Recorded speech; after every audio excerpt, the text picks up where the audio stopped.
Why, hello there, you beautiful individual. Thank you for tuning in. Not that you tuned, because obviously that is a outmoded form of media distribution. Thank you for downloading whatever episode this is of the Warhammer 40,000 podcast known as Lookout Sir. Episode 115, in fact. I've remembered. Thank you, Phil. I could hear you in the background. You've broken the order of things. But anyway, there's Phil. How you doing, Phil? Hello. Thank you. Am I also a beautiful human, Dan? You are, mate. Of course you are. I mean, it goes without saying. You're so lean. I am so lean. And so humble, too. I try my best. Well, you may as well embrace it, mate. Roll into it. Indulge in your newfound slenderness. Yes. Hashtag so lean for 40k is what I'll get it trending. There you go. Make it a reality. We went to Warhammer World on the weekend, Phil, and played some multiplayer games. That was sort of fun, wasn't it? We did. We played one multiplayer game and lots of Crusade games. Well, I say lots of two extra games. The multiplayer game was also a Crusade game that I thoroughly enjoyed. I'm a new fan. I'm a convert, basically. You have become a hardcore Crusader. Yes, and not a Black Templars. No, not yet anyway. It's soon to come, surely. I'm sure it will. I did a testimony for Black Templars. I really enjoyed it. I might do another one for the fun of it. There you go. You'll do that for your, emerging more content on Beyond the Tabletop down the road sometime, maybe. Who knows when? Hopefully, yeah, I think so. As the episode will go on, you'll soon see that I'll have more free time to do stuff like that. So that's the plan. I'm looking forward to it, pal. I'm eagerly anticipating more content. I might even go back to being one of your patrons. Oh, that'd be nice, because I've only got like 2 now. I don't have many. Well, I mean, given the fact that you don't do any content, I'm not surprised, Well, I know. It's because you suck up all my time doing this podcast. What, you're telling me you don't want to do it either? Is this the end of it, Phil? Is this where it all comes crashing down? You're too big time for me now. Well, I'm not big time, no. I'm going to have to audition for your replacement. I mean, there's only one other Krieg player, so you could get Tokon. Maybe he would be a fitting replacement. It could be. It would have to be a Krieg player, though. That's the well, exactly. Well, I'll have you know, I've just been exchanging Instagram messages with the 143rd Siege Regiment. Familiar with the 143rd Siege Regiment? I'd have to check. I think it probably, yeah. I think so. Well, I think his name's Josh. Oh, sure. First name terms, me and Josh now. Best buds. He just basically messaged me going, can I blag some bits of Elder? And I was like... that doesn't sound like a very much of a guard player, if you ask me. No, but I think he wants to scatter them on the bases of his guard. Victorious guard. Yeah, exactly. He wants to decorate his bases with the dead bodies of elves. Thematic, I like it. Yeah, exactly. So I'm organising a little baggie of elder bits that I will sell to him for far more than they're actually worth. You're not giving it to him for free? No, they cost me money, Phil. So they will cost him money too. No, fair enough. I mean, if they were spare bits, for example, like I'm swimming in Harlequin heads, so if anyone wants Harlequin heads, they can have them free of charge. 143rd Siege Regiment. You should have reached out to Phil, mate. But as it is, we've come to terms now. I'm 100 quid up. That's a lot of basing material. Jeez. No, I'm joking. Obviously no. I am giving it to him for. Well, I'm not giving it to him for free. I think he's covering the postage cost. Oh, that's fair enough. Basically, what I said to him was, I said, look, I'm gonna send you the stuff that I can be bothered to bag up and send to you. I'll tell you what the postage cost is, and when it gets there, you can pay me the postage cost and whatever you think it's worth. And that's where we've left it. So it could still be worth £100 to me. True, he might be like, "This is generous." I'm just exactly have your Christmas bonus down for all that great content. Content like whatever it is we're talking about in this episode. What is it, Phil? Well, we are doing the Patreon voted. It's official. We did a little post, as we mentioned in the last episode. It was either top 10 Space Marine chapters or multiplayer / catastrophe crusade. And the winner, Dan, I hate to break it to you, was Crusade Catastrophe multiplayer missions. So that is what we're talking about. I'm starting to realise that I clearly don't represent the general, consensus of the podcast listenership. I have become completely comfortable with the fact that I'm the unpopular one. Well, I did realise this earlier today. Like, oh, that's at least the second vote that you've lost. That's fine. That's fine. I understand. If it makes you feel better, so I also did the vote on Instagram as a story because you got a little voting mechanic in there. And I was basically the concept of if it was a draw, because at one point it was looking like a draw, it would go to the Instagram votes. And well, not you, but the Space Marine mission won when it came to the Instagram vote, but just lost it on the Patreon one.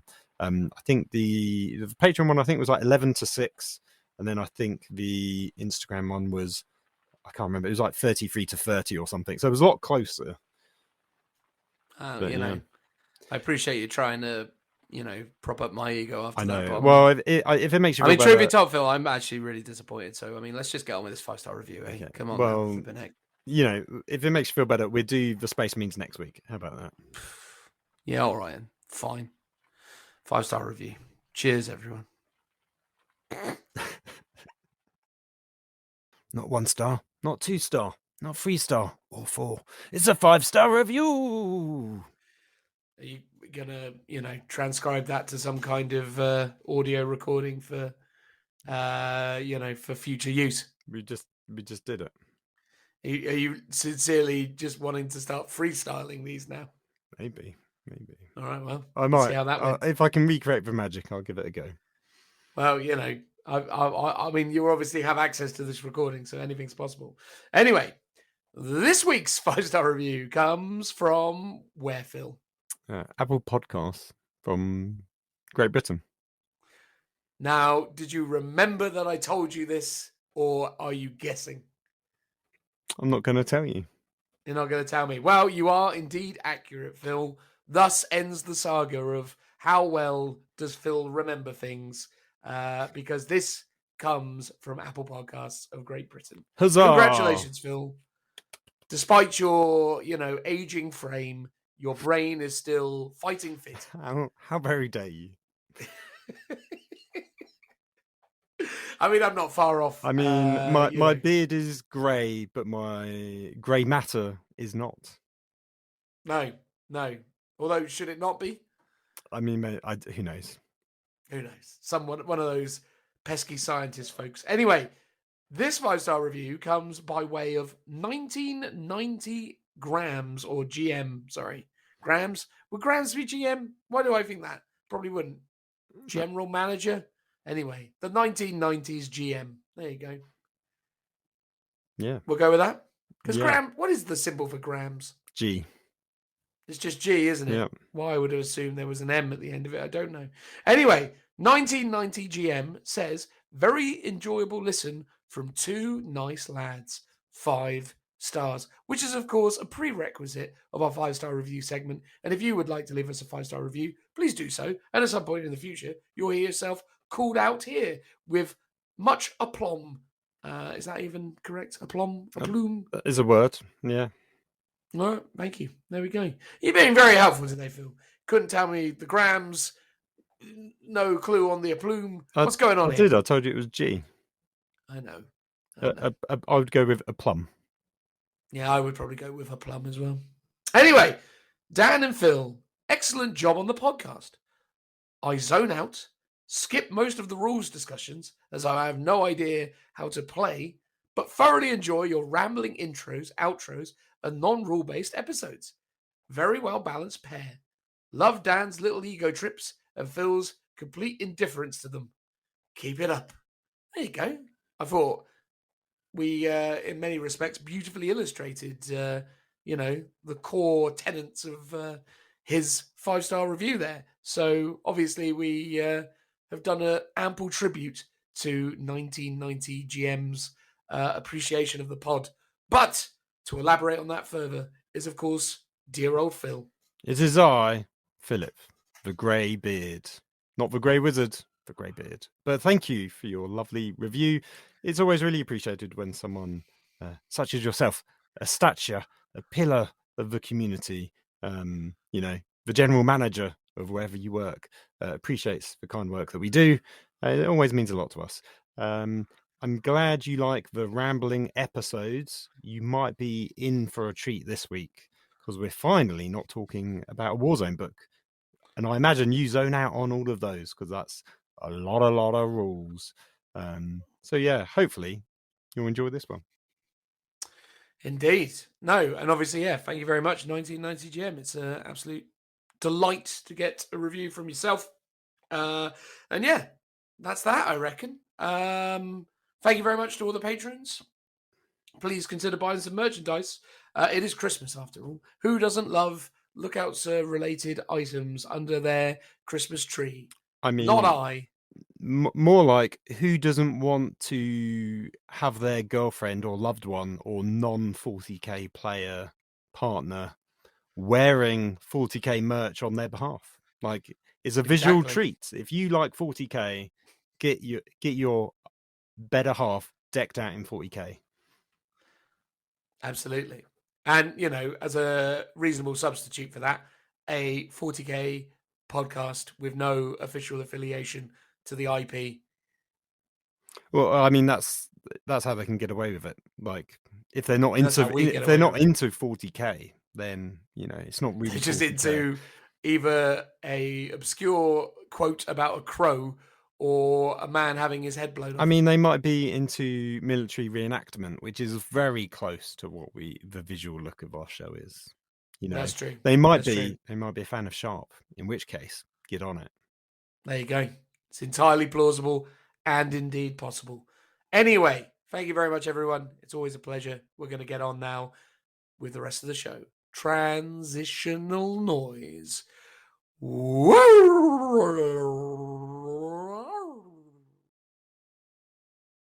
In this part of the podcast, you and I are going to debate the merits, the many rules and or associated funds that can be had while attempting to play Warhammer 40,000 with more players. Most specifically, because the book that you have in front of you that I've forgotten the name of, Catastrophe? Catastrophe, that is correct. There we go. The chapter-approved Crusade Catastrophe. Crusade Mission Pack Catastrophe with a Black Templars on the cover. It's a catastrophe. So we're going to talk about multiplayer gaming, which is a really important aspect. It's an Elder Warrior. It's an aspect. Exactly. It's a really big part of the Warhammer 40,000 or tabletop wargaming hobby. You know, I think so much is given to what I suppose we come to accept as the standard way of playing Warhammer 40,000, which is the one-on-one 2,000 point conflict. That potentially not enough attention is overly given to these larger scale, larger amount of players, multiplayer experiences. And it tends to be that these kind of gaming experiences come about due to some kind of mass gathering. Either you're making plans to go up with a large group of friends to a location like Warhammer World, or maybe you've plotted this as a big weekender. There's usually some kind of event style instance that leads to you and your friends wanting to come together and play multiplayer games. And as such, Games Workshop over the years has done a multitude of different rules that help facilitate that. And obviously this is their latest version of that within the pages of the Catastrophe. So we're going to start off with Phil talking us through the rules as they are presented in this book. And then we're going to take a more general view on multiplayer gaming and the fun and frolics that it might offer. Does that sound like a relatively reasonable structure, Phil? That sounds very good. I'm sure we're tying the multiplayer game that we did on the weekend. So yes, we went up to Warhammer World. There was a bunch of us, which we'll talk about a bit more in detail. But we did play one of these missions and the rules from Catastrophe. So we have at least a tiny bit of experience of how they actually played, whether they were any good or not. And we'll talk about that once we've gone through the rules. Yes, absolutely. So kick us off, Phil. Tell us about how they might make us play multiplayer with one another. Exactly. So we've got a bunch of rules under the title of Treachery and Honor. So Treachery and Honor is a crusade system and is expanded upon. But the bit we're really going to cover ourselves, not cover ourselves with, that we're going to cover is the standard rules that could just be played as like a match play game as multiplayer. They don't really tie in super close to the Crusade rules themselves, but there's a bolt-on section for Crusade later, which we briefly cover, but not go into too much detail.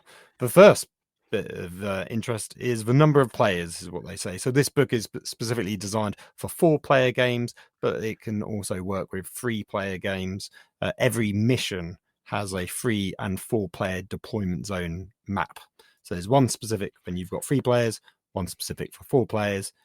They don't cover 5 players, which is what we were playing, or more than 5 players, or more than 4 players even.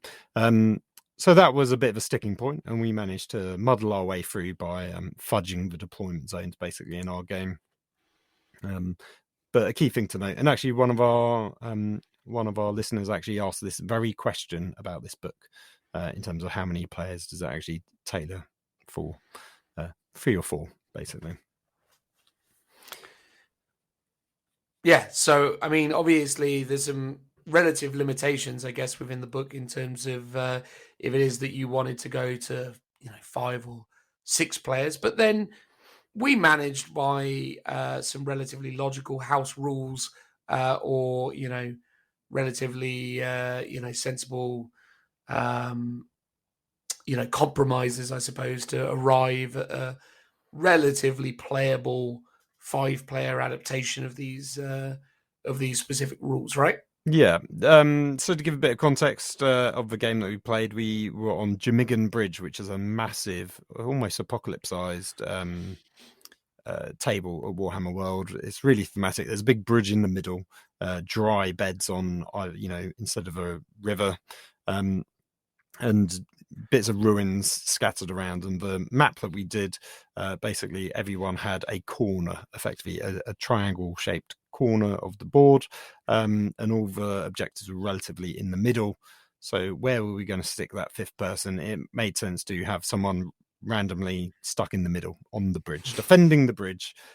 We decided that the bridge would be cover, and for the first turn, if anyone had stuff like ignore cover, because Richard had Imperial Fist, that wouldn't work for the first turn, just so the person in the middle, who's basically a massive disadvantage because he's in the middle of everyone, would get some bonuses. So we randomly rolled off in terms of order to determine who got to go where. So the person who rolled the highest got to pick a deployment zone. Basically, it was down, the last 2 spots was one of the corner spots in the bridge, funnily enough, and it was me and Richie, and basically Richie went last, so he got stuck on the bridge. The person that could ignore the cover ended up on the bit with the cover. So ultimately, handy. Ultimately, it felt quite thematic. Yeah, it seemed really good. We were all playing Space Marines as well, just for context, which I think helped, in terms of the overall balance. Terrain was a bit sparse, but it seemed fine. And the distances to travel was far because we're on a very big board, but we did shrink it down slightly in terms of removing some of the edges, just so we're not starting miles away from the objective, so we could actually get on them by like turn 2, for example. So relatively straightforward fix that worked quite well. Yeah, I mean, certainly with the way that board at Warhammer World functions, is that it's a very old school piece of tabletop design in terms of what a war gamer's expectations might have been for a game of Warhammer 40,000 or Apocalypse in editions of old. I mean, that thing's been there for at least like 5 years, if not longer. Oh, way longer. I'm pretty sure that was the first time we all went up. It was probably you, me, Joe, and Richie, because that was, I think, probably the first time that I actually got to play with Joe, I think. And that was when he had his salamanders, which was, like, as far as I'm aware, his first army that I'd seen him play. Because I remember he had salamanders, loads of drop pods. I had my Krieg, obviously, because that's all I had back then. And so that would have been 7th edition. If not 6th edition, it definitely would have been 7th of latest, wouldn't have been 8th for sure. And it was interesting playing this game. It felt very much like a game of 7th edition to an extent in terms of the distances that you had to travel before you got into combat with anyone. You weren't getting any like turn 1 charges off on anyone because you had quite a far way to travel, and that was good. That was nice. The lack of terrain, thematic, but also again gave me 7th edition vibes, and worked quite well. It was quite funny because actually the way often we all deployed was very conservative and defensive, hiding in the small amounts of ruins that we had. Because and we're talking about this, there was like a turn order, so we knew Richie was going first. So I was like, okay, I want to make sure I've got a cover save against him. So I'm going to put my guys slightly further back. So I'm not going to get on Vejectus straight away, but I'm going to get cover save. Completely forgetting he's playing Imperial Fists, and they ignore cover saves completely. Yes, I mean, that was, slightly less optimal. But then at the same time, even though Richie was situated in the middle, we obviously needed to account for the fact that we were also still playing against 3 other opponents that weren't Richie. So there was still some viability to using that terrain. But for sure. I mean, for me at least, because I knew I was going second, I was like, well, actually, he's the only one I really need to concern about straight away, because for me, I could move up and into other bits of terrain and stuff before everyone else got their turn. So that was the way I was looking at it. Turn order is not quite the next one. There's a bit about Crusade Blessings, which is a Crusade specific thing. I will say we were playing Crusade. Richie, if you remember from previous episodes, did a Crusade event at Warhammer World. He bought his Crusade army back, so he was playing with that. So a lot of his units had lots of extra abilities and was slightly more powerful. And this is one bit that we actually forgot about. So because he would have had a higher Crusade Blessing rating, we actually should have all gained some extra command points to compensate for that difference. Ultimately, I don't think it really mattered. We probably would have got 1 or 2 command points maximum. But the fact that he was also in the middle and somewhat outnumbered, I guess, actually, I think that helped balance the game in itself. Yeah, I think that certainly compensated that obviously the most powerful Crusade force residing in the middle obviously did a reasonable job of neutering the potential imbalance that his force might have otherwise been able to offer, which is a wider Crusade conversation which we can incorporate into this as we go forwards, I guess. But yeah, I mean I think in terms of Richie being situated in the middle, it was fine. And certainly for the way this mission worked, seemed like it made sense in terms of how they structured that whole process, I guess. Yeah, and the fact he's Imperial Fists and good at fortifying things seemed quite, coincidentally thematic. Yeah. Like, if any of the Space Marine chapters would be found in the thick of it, in the middle of a battlefield in some kind of prepared position, it seems logical to assert that they would be painted yellow. Exactly. Yes. Because so just for context for everyone that didn't maybe follow our Instagram stories and posts, Dan had his Blood Ravens. Tim had borrowed someone else's Black Templars, which is why they weren't painted. I had my Minotaurs. Richie obviously had his Imperial Fists. And Sean joined us, who is our Nottingham local. And he had a beautiful Ultramarines army as well. So that was the 5 players. Joe was meant to be joining us, but he had family commitments, so he couldn't. Does he actually have a Space Marine army anymore, or would he have bought? He would have bought Chaos Marines, I guess, if he was. Yeah, Chaos Space Marines. They're still Space Marines of sorts, aren't they? Exactly. I mean, in some instances, you could argue they're more Space Marine than Primaris Marines. Well, they're the OG Space Marines, aren't they? Yeah, exactly. They represent. Exactly, they do. Anyway, moving on to the turn order. So this was one of the key rules. So turn order is basically you roll off for it and determine it at the start of the game. Has some implications on certain phases such as combat and morale and things like that. But you don't just roll a d6 and the highest wins. Instead, what you do is you can do a secret bid initially. So you can have as many dice as you want. Oh no, it's up to a maximum of 3. So you can spend a command point basically, and that will give you an extra dice to roll as part of your roll off. If you don't bid anything, you'll still just be rolling your 1d6. You don't add them up together. Instead, you just pick the highest one. So you could roll 3d6, and if you get a 2, a 4, and a 5, you'd pick the 5. So that's how it worked. So we all had our fists clenched with dice or no dice, and when we revealed, I think pretty much everyone bid nothing. And Dan, you bid 2, didn't you?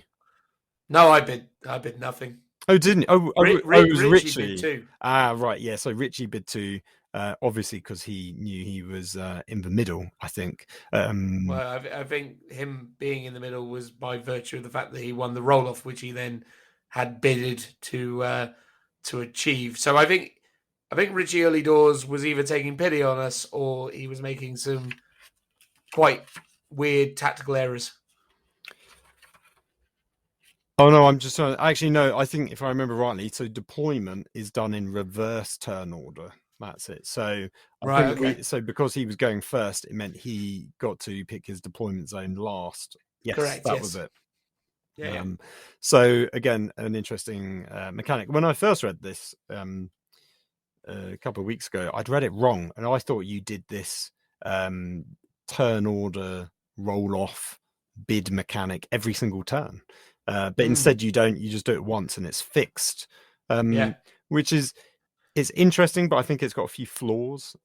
It's I agree. When you basically, every time you do combat in someone's turn, you also resolve all the other combats that are on the table. So for example, it might be my turn, but Dan and Richie are fighting each other and are in combat. And basically you then resolve it in turn order. So Richie gets to always fight first before Dan, assuming no one's charged. So it means whoever's going first in turn order has a huge advantage over the other person. There are balancing mechanics. There's an underdog rule, which we'll get to in a little bit, which helps alleviate that to an extent, because Tim was always going last in our games. So he was always getting a couple of benefits and buffs to help him out. But I think the rigid nature of the turn order is a bit of a detriment to the game, and I'd like it to be a bit more random. So after the day after the RFW event, Toke and Michael was still around. So we did a little freeway game. And I didn't have this book, so I couldn't completely remember the rules correctly. So the main thing that we did was the turn order, but we actually rolled off for it every turn. We rolled off. In fact, we created some deployment zones and we randomly rolled off. And actually, we numbered the deployment zones and we randomly rolled off to see which one you got picked. We also, every single turn, randomly rolled off to see who the actual turn order. And I actually think 90, out of the turns that we did, most of the time it was the same turn order. I think a couple of times it actually swapped over, which actually made a bit of a difference, because actually in the last turn that I played, which I think was turn 3, I actually got to go first, which was like really handy and a bit crucial, which was a bit of it wasn't quite a double turn, because I think normally I was going second in the other turns. But yeah, I think the ability to swap out your turn order would make things a bit more interesting. Oh yeah, definitely.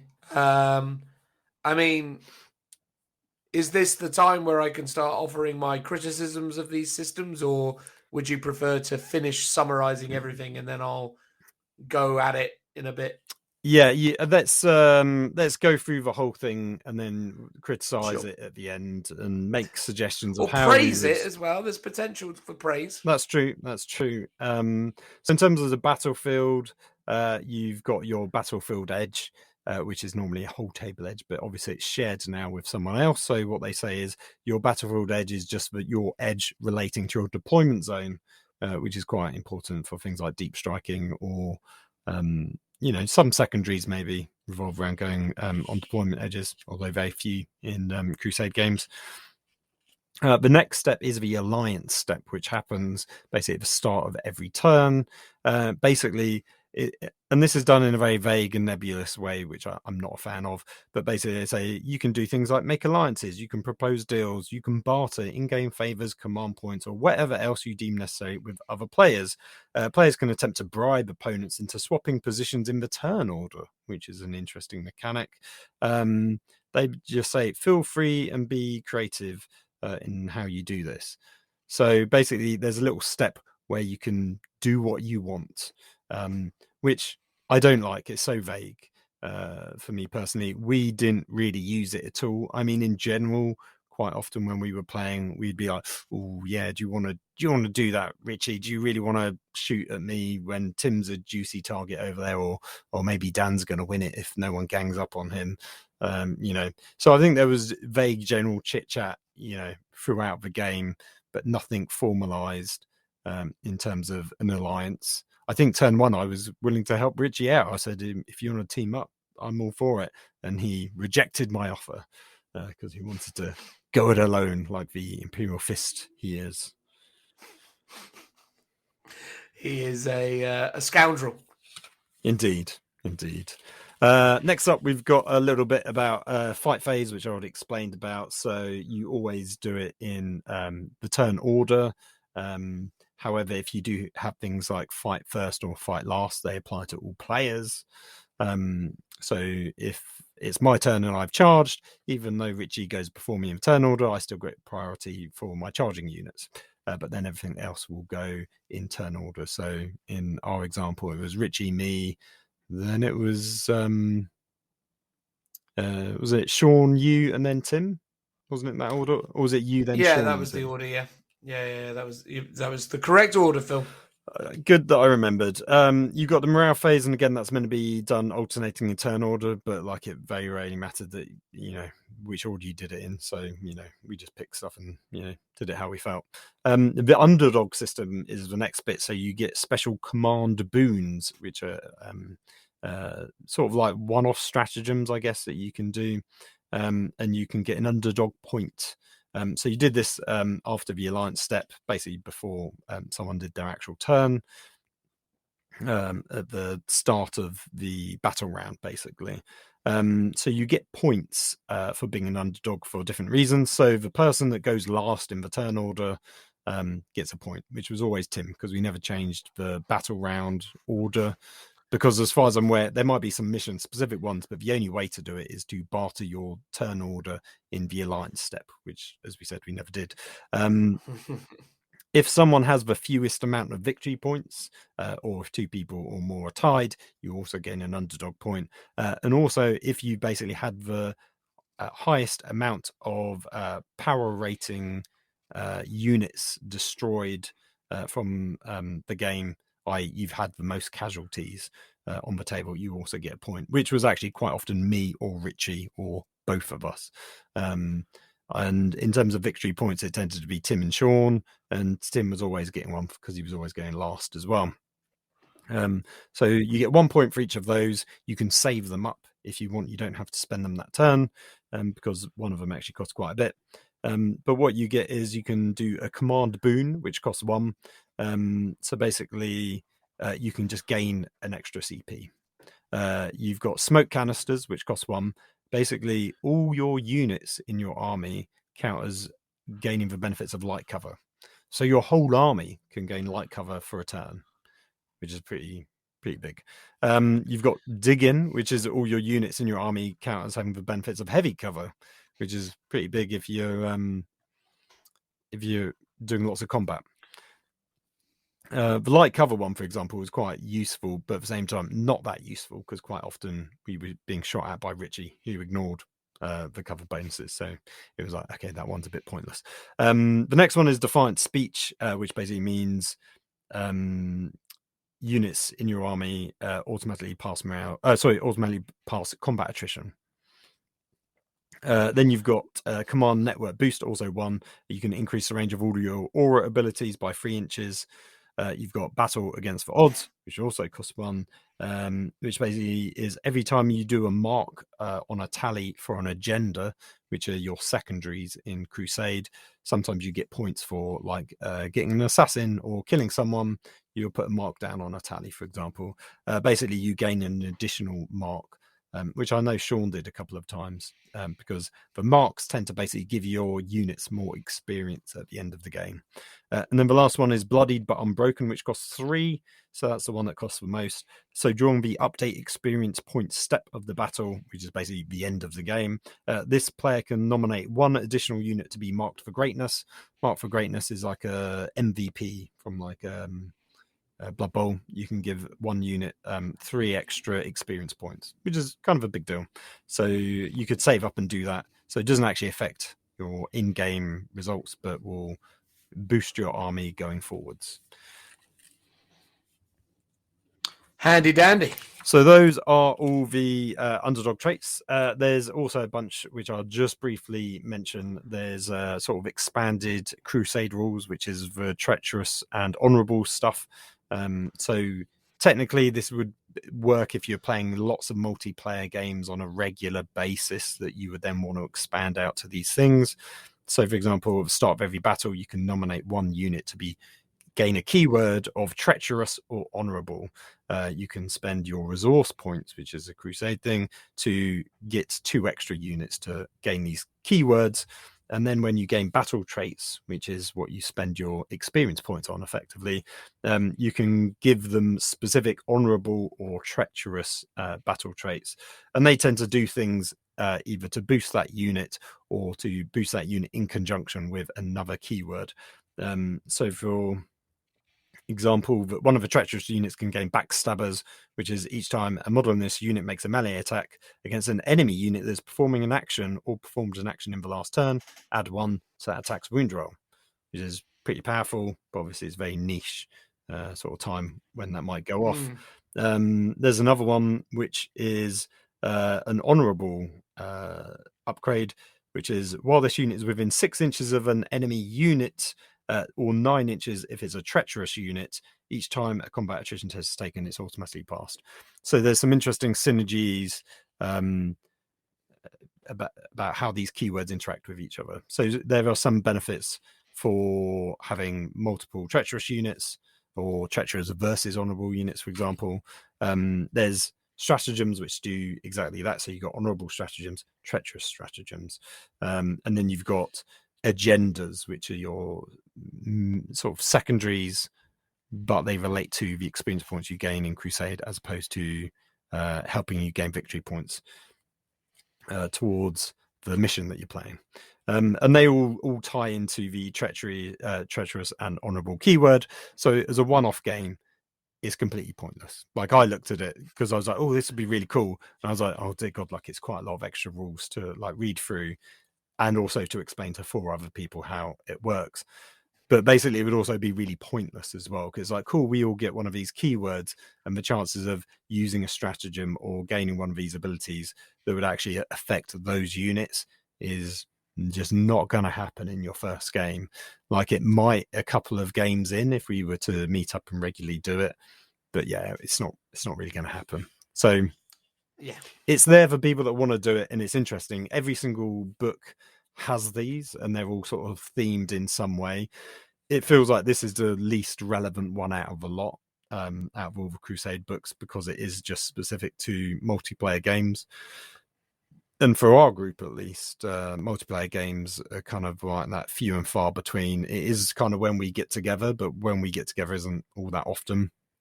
But if you're down your local gaming club and you're doing it on a regular basis, then yeah, it'd be pretty cool, I reckon, because there's some cool abilities and stratagems and stuff like that. I mean, yeah, it certainly doesn't hurt to add in extra flavor, right? And I think that's the thing. It's good to add mechanics which will add something a little extra, a little interesting to the overall gameplay experience that these multiplayer formats offers. But like you said, in the context of how most people will approach multiplayer gaming, it's highly unlikely that you're going to probably be doing it so regularly, couldn't talk there for some reason, so regularly that that these kind of features are going to really, come into effect.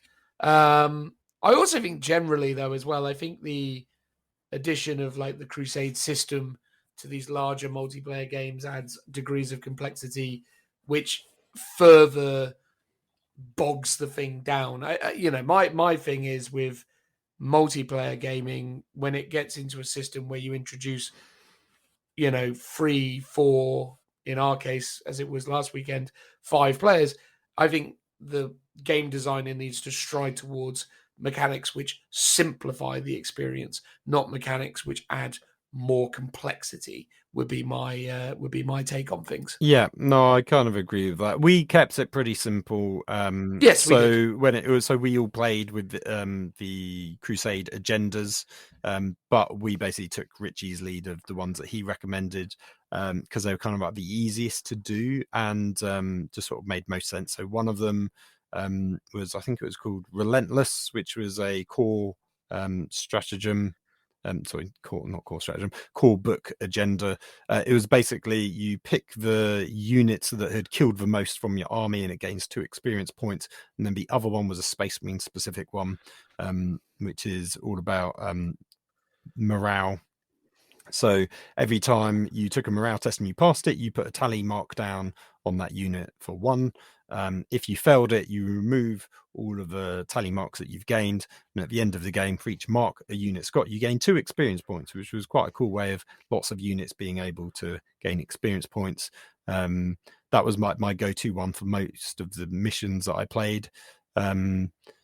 Because it was quite a straightforward one and easy to do. And as a Space Marine player, it's like I don't think I ever failed a morale test during the whole weekend. And now, in part, that's mostly because we're taking small squads of like 3 or 5 men, because we were doing a 50 power level, which was 1,000 points for at least that big game that we did. For the other 2 games that I played, one was against Sean, one was against Tim, and we did 25 power level for those 2. Actually, no. 25 power level against Sean, and then I did 50 power level, I think. Yeah, 50 power level with Tim. Yeah. I mean, again, we'll talk about the mission and all the other things in a moment once you've had a chance to kind of finalize all of that. But yeah, simplicity is key, I think, when it comes to these kind of game systems. How much more is there to talk about in terms of this multiplayer thing? Have we gone through the missions yet? Or? No, well, we can go through some of the missions if you would like. Should we start off with... No, it'd be good to give some context for how they structure their kind of missions, I suppose. Should we do like one from Combat Patrol, one from Incursion, and one from Strike Force?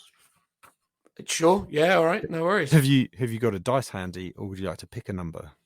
I do not have a dice handy, unfortunately, so I'll choose number 2 in all instances. Okay, so number 2 for Combat Patrol is Treasure Convoy. So this is for a... I'm trying to explain how the deployment zones work. Basically, if you're doing a 3-player game, there's 1 person on one edge, and it's a triangle shape going inwards from the center, and then the other 2 are in the opposite corners. And then for number 4, for a 4-player game, basically everyone has diagonal corners. Gotcha. And there's one objective in the center of the battlefield. Your mission rules are the crate. The crate of treasures is represented by an objective marker that starts the battle on the spot shown in the deployment map opposite, which is basically in the center for both. The crate can be carried... no terrain features can be set up within 6 inches of the objective marker. The crate can be carried if a unit successfully completes the carry crate action. If a model carrying the crate is destroyed, even if it is subsequently resurrected and returned to the battlefield, place that crate objective marker as close as possible to the spot where the destroyed model was. While it is carrying a crate, that model can't embark within a transport, nor can any rules enable it to be removed from the battlefield and set back up again. So the carry crate action is 1 infantry unit from your army can start to perform this action at the end of the movement phase if it is within 1 inch of a crate objective marker. The action is completed at the end of your turn, so long as this unit performing is still within 1 inch of the objective marker and there are no enemy units, obviously excluding enemy aircraft, in engagement range of it. If this action is successfully completed, remove the objective marker from the battlefield and select one model in that unit. It is carrying that crate. So I guess it can then be moved around. So your mission objectives are crate secured. At the end of each player's turn, the player whose turn it is scores 10 victory points if a model from their army is carrying the crate, or if they control the crate objective marker. There's also a end game objective, which is crate recovered. At the end of a battle, if a model from your player's army is carrying the crate, or if they control the crate objective marker, the player scores 60 victory points. If the crate is not being carried, how many? 60 victory points. Right. So you can get 10 per turn for controlling it, and 60 for controlling it at the end of the game, which is a lot. If neither player basically controlling it, the model closest to the crate objective marker scores 30 victory points. If 2 or more players have models equally close to the crate, then those players score 10 victory points each. The victor bonus, which is always a crusade specific bonus for winning the game. After the battle, the victor can select one unit from their army that has the crusade card. That has a crusade card that took part in a battle. You can select them to gain a battle honors. The unit gains the weapon enhancement battle honor after the battle. Make a note of it on your crusade card and adjust the crusade points accordingly. So basically, a weapon enhancement is a battle honor that you normally get when you level up to a new rank for your unit. So this allows you to instantly gain it, which is actually quite a cool, huge boost. So that is Treasure Convoy. Pretty cool. I mean, bar their strange commitment to the absurdly large points awarded for doing things. Well, it's interesting. So you could control it for 4 of the 5 turns. You'll be scoring 40 points, and then someone else can nab it at the end, and they've won it, basically. Yeah. I guess because it's a multiplayer game, is there the chance that anyone will be controlling it, and actually more likely it will go down to who's near it? Because in the last turn, everyone's going to be shooting whoever's got that objective marker. So holding it might be incredibly difficult, which is why it's got such a sort of swing of victory points to that person. So if each person scored, controlled it once, they're on equal points, going down to the 30-point difference might, seem sort of all right, I guess. Yeah, maybe. I just would have assumed they would have gone for a kind of relic-esque mission structure where it's like the person holding it wins. Like, because again, this is more to do with what I'm sort of saying in terms of simplifying mechanics for these large-scale multiplayer games.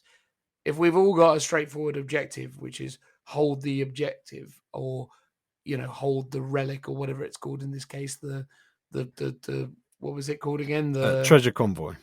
The treasure, yeah. Hold the treasure, and you win. It's like, yeah. I mean, that's a really easy thing to get my head around. But true, as soon as you the downside of that, especially in multiplayer games, is you can get someone hang back, let everyone else do the fighting, and they can swoop in at the last minute and get a cheeky victory out of it, which you could say is a bit unfair. So having the kind of progressive objectives still scoring and making that a valid tactic. So it encourages you to actually get to the treasure, not relic, as soon as possible, basically. But then I think that's just a fair tactic of that style of gameplay. If you're shrewd enough that you would have worked out a method for securing victory, that illustrates good generalship, in my opinion. I think the problem is with these kind of mechanics is that, again, it's just sort of more administrative work that adds the complexity that you just don't want in those kind of formats. I mean, 99 times out of 100, or at least in my estimations, right? When I'm playing a big multiplayer game with 5 or 6 or however many people, I don't really at any point expect to win, nor do I care if I win. It's one of those things that at the end you go, oh, well done, Dan, you won. I'll be like, cool, yay. But it's not anything that I ever aspire to in those games because I know that there's just too many random elements to control. It's an entirely different type of gaming. And as such, it requires a totally different mindset, in my opinion, when it comes to creating rules that best demonstrate the best way of playing it. And I'm intrigued because one of the consistent things I'm finding with the missions and the structures that they're adding to these things in this specific book is I don't think they're kind of necessarily embracing a design philosophy for how to make big multiplayer games fun. More, they're coming up with ways of inserting certain ninth edition ideals into into larger multiplayer formats. And once you add in Crusade on top of that and the other stuff as we did, it sort of turns into a really administratively laborious product because it's very admin centric quite consistently, in my opinion. But look, I mean, again, I agree. Adding things which will facilitate a more quote balanced experience is ultimately appreciated, but I don't think that's feasible within the sort of missions that you're getting when you're playing with a large group of people. But I don't know. Well, what's your vibe on all that? I mean, the one that we did, and we'll probably talk about it next anyway, had that kind of end game scoring plus. Actually, no, it didn't have any end game scoring. It just had progressive, and I don't mind that. And it feels very like modern sort of GT style. Like they always want like scoring at the end of the turn, for example. And actually, in the game that we played, I found that really useful because it gave you something to do for the turn, even if it meant overstretching your resources. It's like, I'm going to do a bit of a Hail Mary here to try and score me an extra set of points because that unit's probably not going to be alive by the end of the game, sort of thing. If the scoring was you just score at the very end, I think potentially people would be a lot more conservative with their units, and that might make for a more duller game.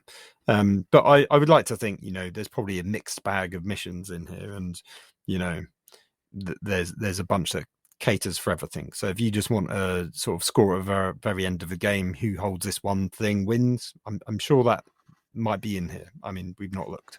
In terms of the scoring, there, it was quite interesting because obviously you score like 10 points here, 30 points here. In the example we just read out, 60 points at the end. When Richard was doing the scorekeeping in ours, it's just 1 point. It's like you basically just knock off the 0. Yeah, 1 point, 1 point, 1 point. Cool, right? They're keeping like the high scores in that kind of vein of, and it isn't true. It doesn't add up to 100, but obviously the style of the game is now everything adds up to 100 for the GT missions. So they've kept that kind of high score numbers, even though ultimately you could just call it 1 points, 2 points, and it does the exact same job. Yeah, it is frustrating how they just seem to love pandering to this weird expectation that all the numbers need to be massive for some reason. It just, again, it sounds impressive, Dan. I scored 100 points. 100 points. I never got my head around it. This weird obsession with the numbers being massive. It's like, people legitimately used to say to me about how, yeah, but it feels really bad, doesn't it, when you lose by 1 point? It's like, not really. It's 1 point. Why does it feel less bad to lose by 10 points than it does by 1?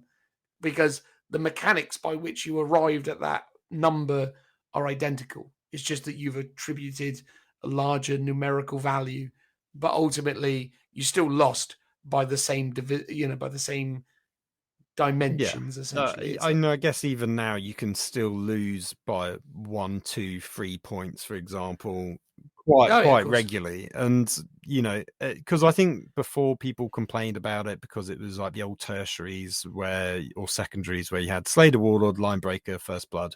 If you didn't get one of those and you lost by 1 point, it's like, I could have got that. But that's exactly the same by losing 5 points or whatever. It's like, if I had got Rod in my last turn, that would have given me 5 points or however many it is now, and I could have won the game. It's like the exact same mechanics of I could have done one thing that would have given me a number of victory points that would have swung the game.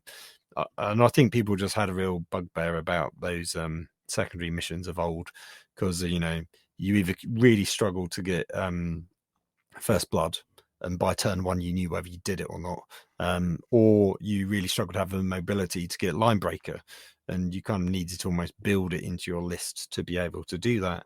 But funnily enough, that's exactly how people build armies now. They do it exactly to do the secondaries. So yeah, I mean, that's one of the funniest things, isn't it? I mean, I remember having a debate with a competitive gamer many moons ago about their frustrations about Linebreaker and why Linebreaker was such a terrible mission parameter. Like, the assertion was made that, you know, deciding who the best general was by someone being able to get a model into their deployment zone in the final turn of the game is not really a a fair way of deciding the outcome of a game. And I was very much like, well, one, that's nonsense because you both understand what the parameters of the game are. So if you are a good general, you'll observe situations that ultimately would align with a single model being able to break into your lines. If you're a good general, you'll come up with strategies that will facilitate that happening. But equally, I can't think of all that many occasions within the old Eternal War missions where the missions were honestly decided by Linebreaker. Like, fair enough, sometimes it happened. Oh, I but definitely had missions at tournaments that we went to where I lost out because of Linebreaker. Because oh, and of this was course, it obviously so this was happens. like 7th edition quite often. Yeah. And Guard back then didn't really have a lot of deep striking units. Like I think this was even pre-Scions, like we're talking about. So unless you took a Valkyrie or a flyer of some kind to either just get that was the thing that got you Linebreaker, or a Valkyrie full of troops that could then get you Linebreaker. Like for Guard, it's like you're so static or your mobility so hampered, it'd be quite difficult to do it. I think that maybe one time I did it and you're literally got a bunch of guys in a Chimera and you're trying to bomb it up the very side and hope someone ignores you, and that you're just moving it up Yeah. every turn to try and get there, and it's like almost impossible to do. But in the kind of context of the modern day army, everything has stuff that can deep strike, or even if you can't deep strike, you can still outflank. The ability to get line breaker now is so much easier for every single army in comparison to actually back in 10th edition. It was actually super difficult for a lot of armies to do. So having it back again, I mean, wouldn't be a bad thing. And I think No, I agree. yeah. But more my point was, though, is like they made a fuss about these kind of missions, yet now everything is based on, can I move into a quarter of the board? Can I move into my, well, at the moment, no one really prioritizes moving into enemy deployment zones. It's usually just, can I get some units into the quarters? And then can I do those actions in those quarters? And that's the thing. It's like literally, it's crazy, isn't it? That literally you can't win a game because you didn't happen to build your army list around plonking stuff in quarters and doing nothing. It's like brilliant.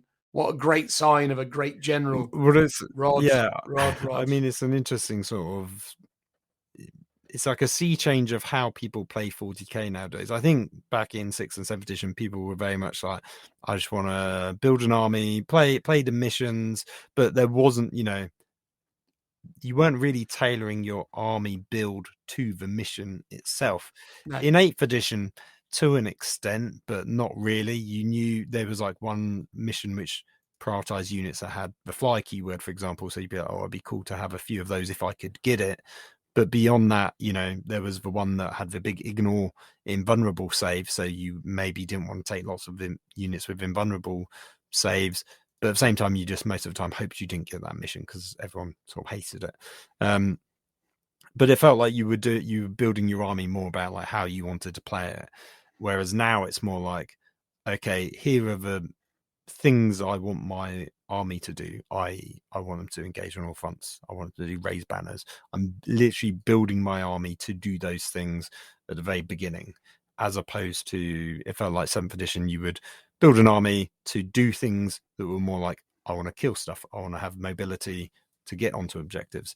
But that was about it. And then when you got to a mission, depending on the placement of the objectives, what your player had, you would then just play that army. You would on the fly, as opposed to kind of doing it at the list building stage. yeah.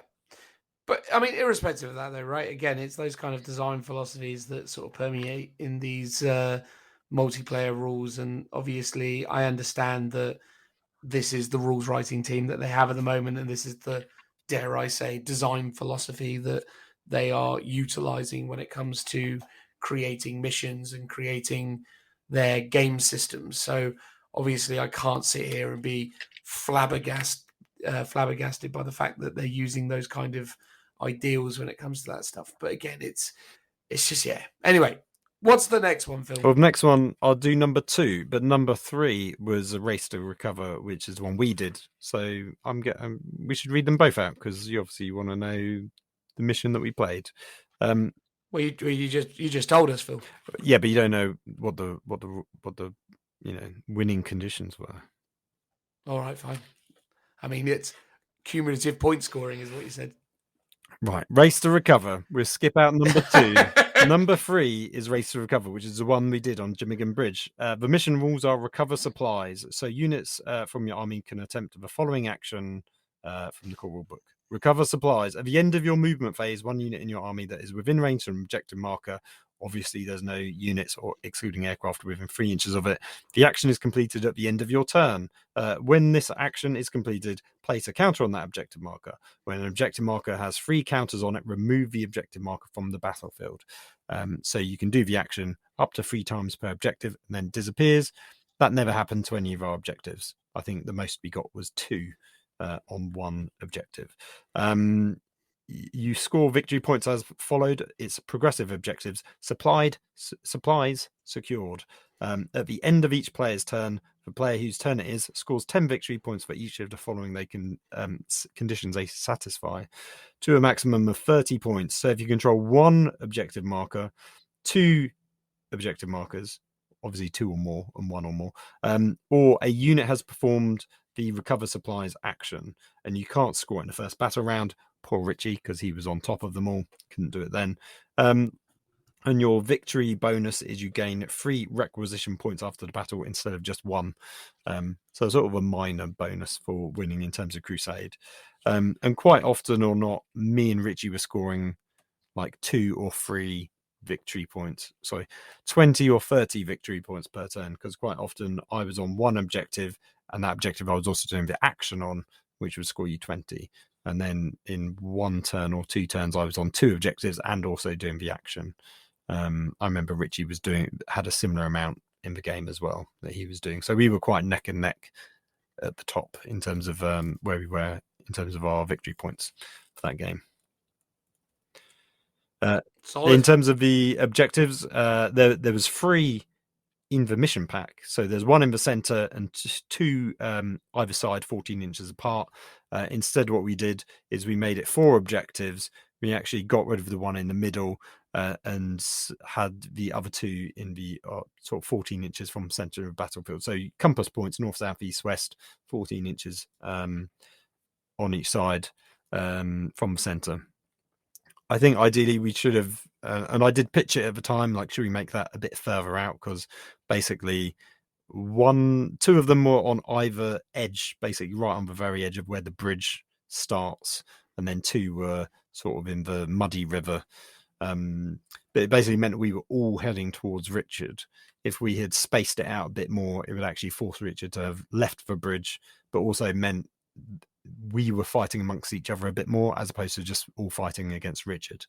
But ultimately it still worked out and played sort of more thematic, that they were actually, the supplies were really on the bridge.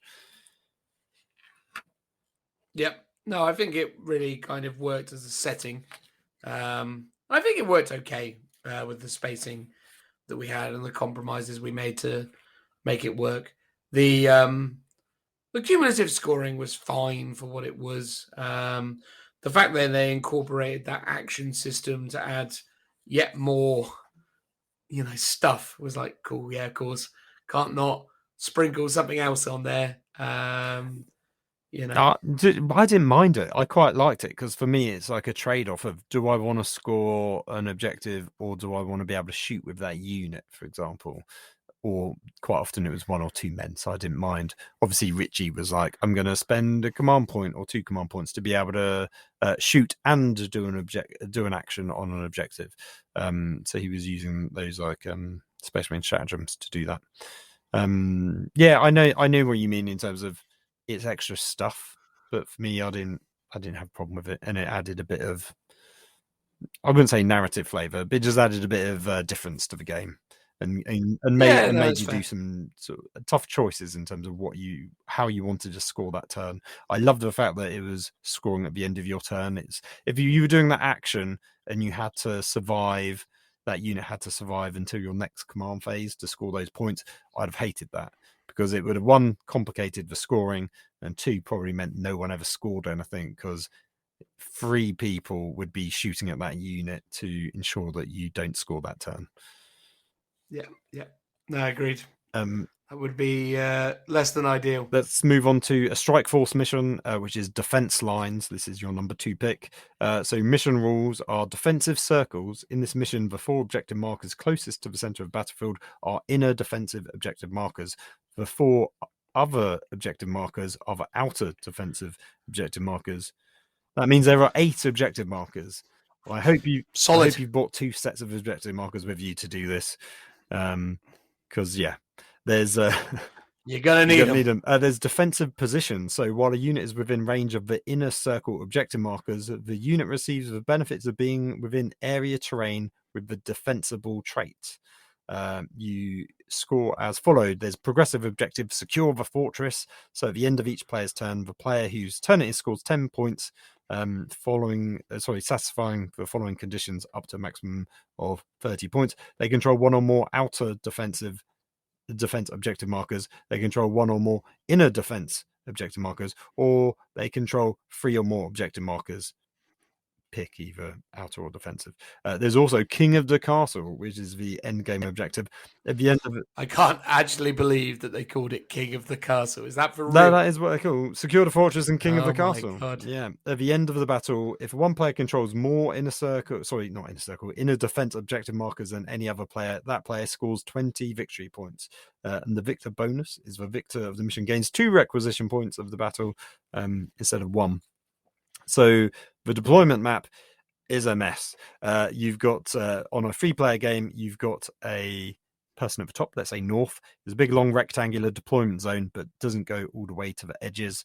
And then on the opposite side, the south side, you've got sort of diagonal points going from the middle of the board on one side to the middle of the board on the other, and you've got 2 players on that side. And then for the 4-player setup, you're going from corner to corner diagonally from the middle points of 2 sides. I hope that makes sense. And then for the objective markers, you've got the inner ones are 6 or 10 inches from the center, and then the outer ones are 20 inches or 10 inches away from the inner objectives, depending on which face they're going in.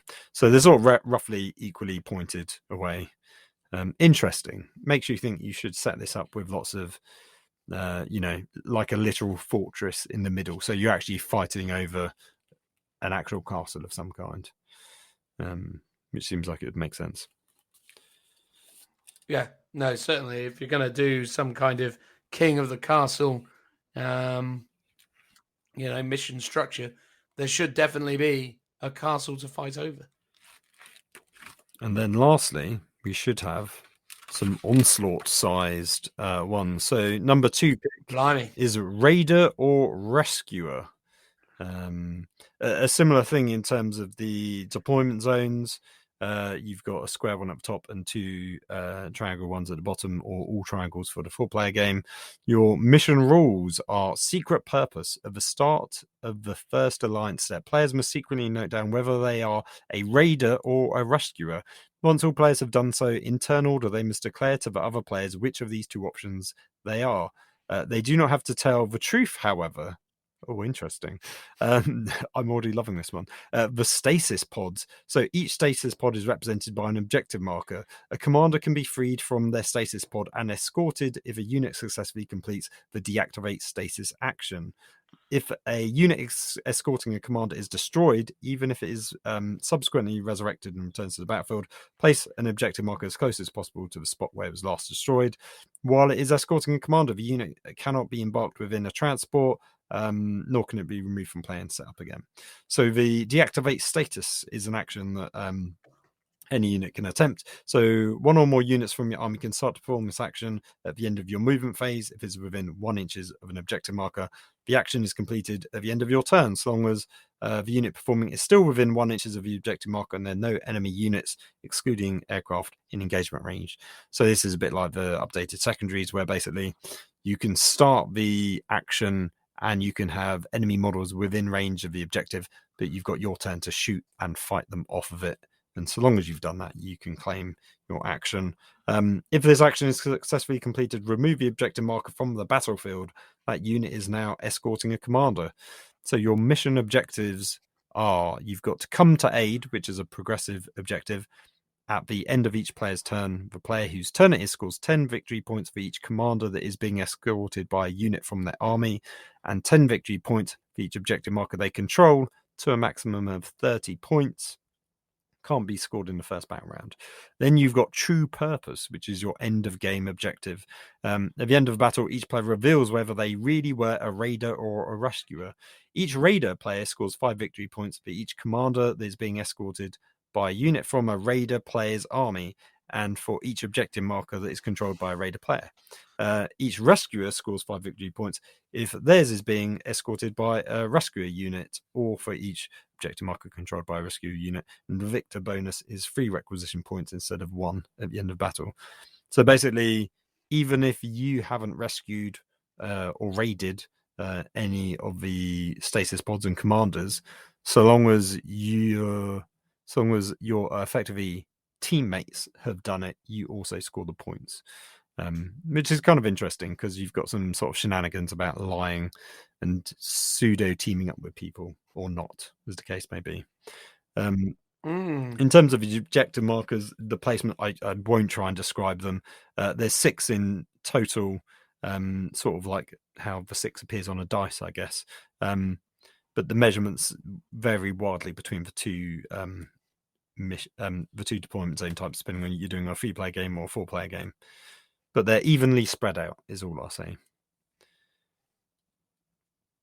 So yeah, Solid. Yeah, I mean, that one's got some fun mechanics to it in terms of getting to pick your true purpose or not. Yeah, no, definitely. I mean, it's cool to kind of have that kind of layer again. I mean, it's obviously, I mean, it's a big old game, right? Like, I mean, they're looking at what, because Onslaught's what, 3,000 points? Or, I think it's anything above 2,000. So yeah, I guess in theory, most people would do 2,500, 3,000 points and above. God, that's a big old game to be playing with four people. But I suppose it'll look cool, which is all part and parcel of the fun of it all. It's nice to break out some big stompy titans and all that kind of stuff, I guess. So yeah, it could be interesting. Well, there we go. An interesting set of missions with some interesting ideas. I think getting into the general vibes about this particular set of rules, I think first and foremost, the thing I will probably say from the outset is that rule set doesn't nearly do enough to compensate for the weird instances that occur as a result of how the game's kind of core mechanics don't necessarily immediately gel with some of the broad kind of plugins that they've created to accommodate this style of gameplay. So they're very simply just gone, combat happens every time. And it's like, okay, cool. We had an instance, for example, where I was curious whether that meant then that if you're eligible to do so in, an opposing player's turn, are you then able to heroically intervene, for example? And if in doing so, can that be done when you are within range of, say, a model who is currently in an active player turn, or could it be done anywhere? And then what does that mean within these kind of fixed turn orders with regards to if someone was to try and build an army with this kind of gameplay in mind? Because genuinely, I was looking at it going, if I was to take some of the character options that are available out there with 6-inch consolidation or 6-inch heroic intervention rules that can just move around freely, you could definitely exploit this system to an extent that if you had, say, for example, the most combat-y, crazy of succubuses, you could very comfortably have this succubus running through people before they've even gotten onto their turn 2. In this kind of setup, you could just plonk that in the middle of an opposing army. Say, for example, your opponent went first and you went second, and then you chuck a succubus in. If the assertion is you can just keep heroically intervening, well, then you could just basically have that thing run through before that player even got to have a turn a turn 2 again. Again, obviously, with the way that the order works, that controlling that opposing player that you might have been running into in these circumstances will be able to fight before you will. But I mean, crikey, say you were going first. I mean, even then, you could do all sorts of weird shenanigans with the ways that these rules poorly interact with core kind of systems. And that's one specific example, but there's just lots of ugliness within that system that isn't very well defined or refined with regards to how the game kind of plays, I guess. It's a very loose, work it out for yourself type of thing, right? Yeah, I mean, with combat, well, I think what you pointed out is if you're going to be not even that guy, if you're going to try and overthink it and try and game the mechanics, which you could do, such as taking a combat heavy army, for example, or a unit that can always heroically intervene a vast distance, then yeah, you're kind of going to break it, but just don't, because that's not what these games are about. It's not a tournament. No. It's there to have fun. Just take stuff to have fun, and just don't try and abuse it. And I think everyone knows deep down when they are abusing stuff or when they've taken a list that's a bit too much, for example, and that's not really what it's about. Maybe though, maybe some people do want to do like a kind of try hard competitive multiplayer game with their mates to see who is the king of the castle, and try and take real sort of tournament lists, in which case you could try and totally break the mechanics of the game. Like they kind of, I'm pretty sure they say it themselves that the combat is very deadly and effective, so you could lean into that completely, and it unfortunately does always prioritize the turn order, and there doesn't ever seem to be a way to change the turn order other than the alliance step. So I remember me and Richie were in, I think my turn I charged into him, so we were locked in combat, both had units that survived. It was then Sean's turn, and near the end of Sean's turn I was like, oh no, we do get to fight as well. And everyone was like, wait, what? And I was like, yeah, like it says it in the book, like we fight every time there's a fight phase. So we resolved it, and at that point I had killed Richie's, I think, Centurions. But so when your turn came around, you could actually now finally shoot at my unit, whereas before you'd have been locked in combat and ineligible to be shot at. So again, there's no mechanics for shooting into units that are in combat that aren't your units, for example. So you should have really been able to shoot at me and Richie's units because they're not your units, but there's no mechanics for that. I think when I played it with Toke, we just said you can shoot at a unit and you 50-50 decide, well, you 50-50 randomize which unit you actually hit. You don't get to pick. So there was a bit of a variation in that game that we played. So yeah, there are some weird bits like that, and as you say, yeah, you'll be eligible to heroically intervene every turn because that's just how it works. And I think that's them trying to compensate for what happens if you have a 3-way combat. What do you do anything in those turns when there's a combat phase but those players aren't active, or they have some units that are active, so they would resolve one of their combat units that are happening but not another one because that one isn't in combat with the person whose turn it actually is. So I think they've just done it like that to remove some almost more janky edge cases that might come up. But as you say, yeah, it is open to potential abuse. Yeah, and I think, as I consistently come back to, I think, as you've correctly asserted, Phil, you can do all sorts of weird jank to these kind of systems because they're clearly even less kind of balanced than the core kind of gaming systems, which are themselves lacking when it comes to true balance. Although obviously that's something that seemingly they're striding towards. No, the thing that's interesting to me with this kind of stuff is always the case of like, what are the main issues that you're trying to address, or what's the main thing that you need to consider when approaching multiplayer games? Because, in all honesty, I think a multiplayer game that exceeds 4 players, where it's an all v all format, has some real fundamental problems. And probably the biggest problem that you all need to kind of acknowledge from the outset when engaging in these kind of games is how much downtime there is for certain players.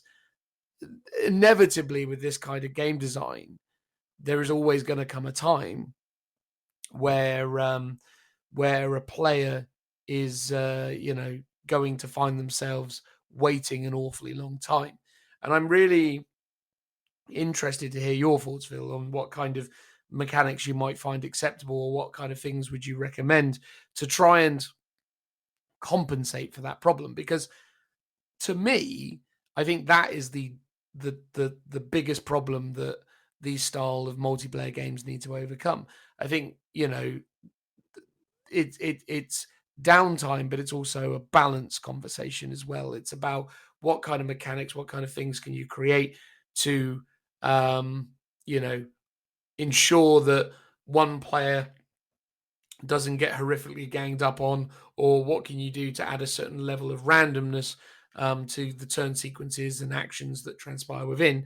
And then also additionally, what do you do about like that? Yeah, that downtime situation. I mean, what's your general vibe, Phil? Do you feel like 5 players is too many? Is that where it starts drifting into the realms of madness, or do you feel like it's a workable version? I mean, I think 5 players is probably your limit, really. And I think probably Games Workshop's been sensible to design it for 3 to 4 players, because they know 3 and above is getting a bit hefty. And I think when you do get to those larger sizes, that's when you actually probably need to look at it as a team game. So it's, you're all, you just split it in, down the middle. I mean, 5 players is a bit of an odd number, but 6, 3 people aside. I guess 4 players, you could do doubles, for example, and we can talk about doubles and rule sets for doubles that we've experienced as well. But yeah, I mean, 5 players, it's a lot. And I noticed there was a bit of downtime. I didn't mind it personally, because I was doing some Instagram social media posts and taking photos and videos and stuff, and just generally chit-chatting, trying to persuade Richie to kill you instead of me, for example, and stuff like that. So there was fun chit-chats to be had. But I can understand, and I think you had more downtime maybe than other people, because I got really stuck in early against Richie. So in his turn, he was shooting at me, and Tim was next to me, and Tim was and I was on one of the objectives near him. So he was trying to go for me in his turn. When it was Sean's turn, I didn't have any interaction with Sean for the whole game. So that was my downtime. And then for when it was your go, I didn't really have any interaction with you until you were basically baited me to deep strike down my captain and my inceptors into your deployment zone. And I wondered if It was turn 2. no, Phil. it was turn Two. 2, and I wondered if you were like, I want some action. So can someone please attack me? So I deep struck them down. I shot with my plasmas at your Leviathan, and it didn't do anything. I shot my assault bolter inceptors into something else. And, oh no, actually no, Richie had killed them. It was just the plasma guys with my captain that I dropped down in your deployment zone. And then my captain charged in, but he didn't charge in because I failed the roll. I re-rolled it and I failed as well. And I was also using a stratagem to roll 3 dice instead of 2, and I still couldn't do it. So that was a complete waste. And then in your turn, you just shot me off the board completely. Those units. Well, that specific Yes, that half of of the army that I'd taken, not the other guys, like the intercessors and dreadnought I had. Yeah. They continue to do good work for you, Oh though. yeah, no, they did. They survived a lot longer than they should have, potentially. So yeah, I understand that there could be some downtime. I mean, I would like to have seen random turn order. So potentially you might have gone last in one turn, but you might go first in the next, for example.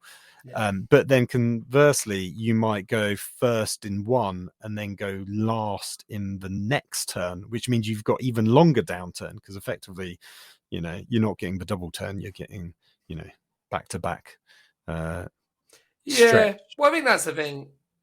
From my side of things with that game specifically, I would speculate that we started playing at what, 11? Yeah, it was. I think we 11:30. were setting up around then. Yeah. So we started playing around 11. We finished at what, 6? No, it was because we had another game after that, so I think it was more like 4. I think plus we had lunch in between. I mean, I could be wrong because I can't. Okay. Yeah, because we left Warhammer World around half 8. 7, wasn't it? 8ish. Yeah, 8 o'clock. Yeah. No, it was actually before then. Whatever the case, But right? yeah, Like, it let's took say as long as. yeah, maybe it was. Yeah, because we would have left. Let's say even if we left at half 7, we still spent a couple of hours playing the second game that we did, the one-on-ones, Yeah. which would have been 2 hours. So yeah, maybe 4-5ish is when we finished. I mean that.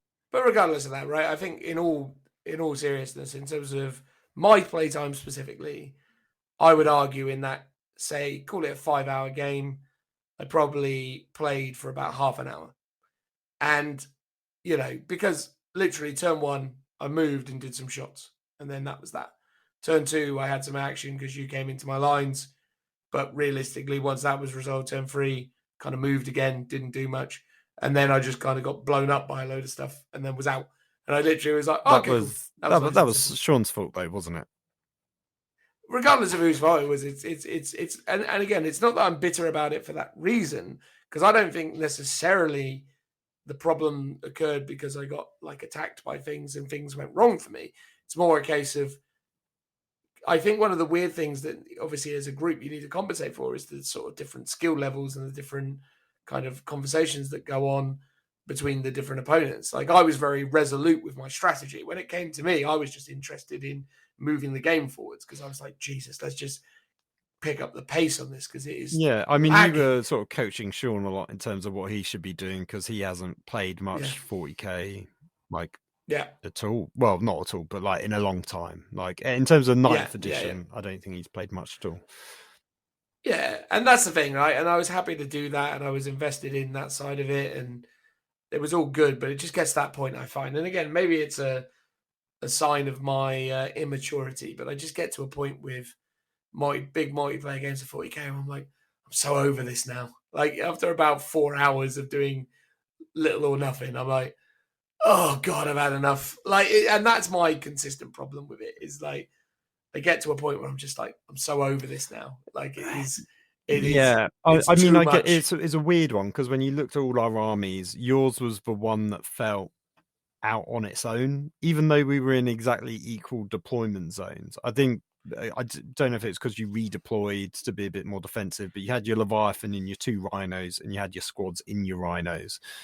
And I think because it was all vehicles, we had some anti-tank. Like, I totally wanted to shoot my multi-melter or my contemptor at your Leviathan. Like, turn 1, I was like, I want to get him because that thing's going to murder my stuff. But ultimately, I was I sort of deliberately positioned out of your the range of your weapons to be safe from them. But then in doing so for the whole game, basically until like maybe turn 4 or 5, I couldn't even shoot at your stuff. Immune stuff I could do was with the missile launcher on top of the contemptor. Like, I just did because it was such a big board. I guess the ranges meant I just couldn't actually shoot or interact with you really, other than when I deep struck some stuff down into your lines. So I guess that is a bit of a bit of a problem we had. I mean, potentially if I don't know, like, do you think if you had like an all infantry, because we mostly took all infantry lists with like a dreadnought in each, basically, if you had something similar, maybe that would have forced you to rush forwards a bit more. I don't know, maybe. Well, I rushed forwards, mate. I mean, turn 1, I was literally on an objective. I ran my vehicles forwards. I just think, again, it's one of the parts of the game. I think genuinely it would have been better had you guys played 4 players and I just occupied like a GM role, like like a or a DM or whatever, a games master role. I think I think that would have been better, because I think it would have helped try to keep stuff on pace and keep things moving forwards. I genuinely believe that the GM is a really important attribute of large scale apocalypse games, because what happens when you have 2 opposing sides that are made up of multiple people? Say you've got like 3-on-3 situation or a 4-on-4 situation, which we have played in games of like 4v4s before, and those games are really awesome. And at least you have the situation where players are kind of active. But I always find there are a number of key issues with the big 4v4 games, or 3v3 games even. One, everyone ends up playing in their own area. So you only ever really end up in a situation where it's effectively, here's my army, here's your army, here's another army. It's basically 4 1v1s just next to each other that are taking the same turn sequences and stuff. Because but they take infinitely longer because randomly someone decides that they need the attention of someone else, or people can't just operate their own operations. And quite often it's like, especially when it comes to crucial like shooting and stuff, it's like, okay, well, you shoot your stuff first at that unit, and if you haven't done that, then maybe I'll shoot my stuff at it, but I don't want to do anything else until you've resolved that first. And even in doubles events, you get that issue as well. Whereas at least with doubles, you are a bit more mix and match well, ideally you should be mix and match it with your units, as opposed to player A's on the left, player B's on the right, and the units don't mix. I do prefer it when you kind of combine your forces a bit more. But yeah, with those bigger games, you do get that issues to an extent. But I also think with the double system, it's relatively painless, because ultimately what you're doing is playing a 2,000 point game.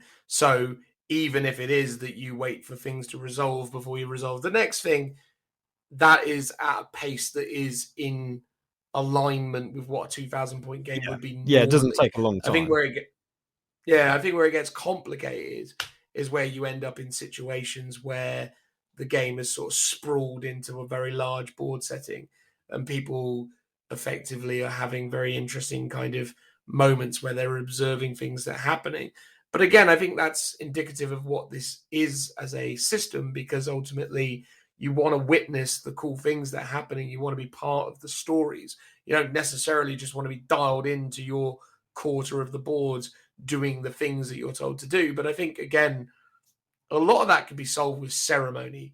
I think realistically, if you were doing a 4v4 game, I think one player needs to essentially, again, move into a kind of leadership role.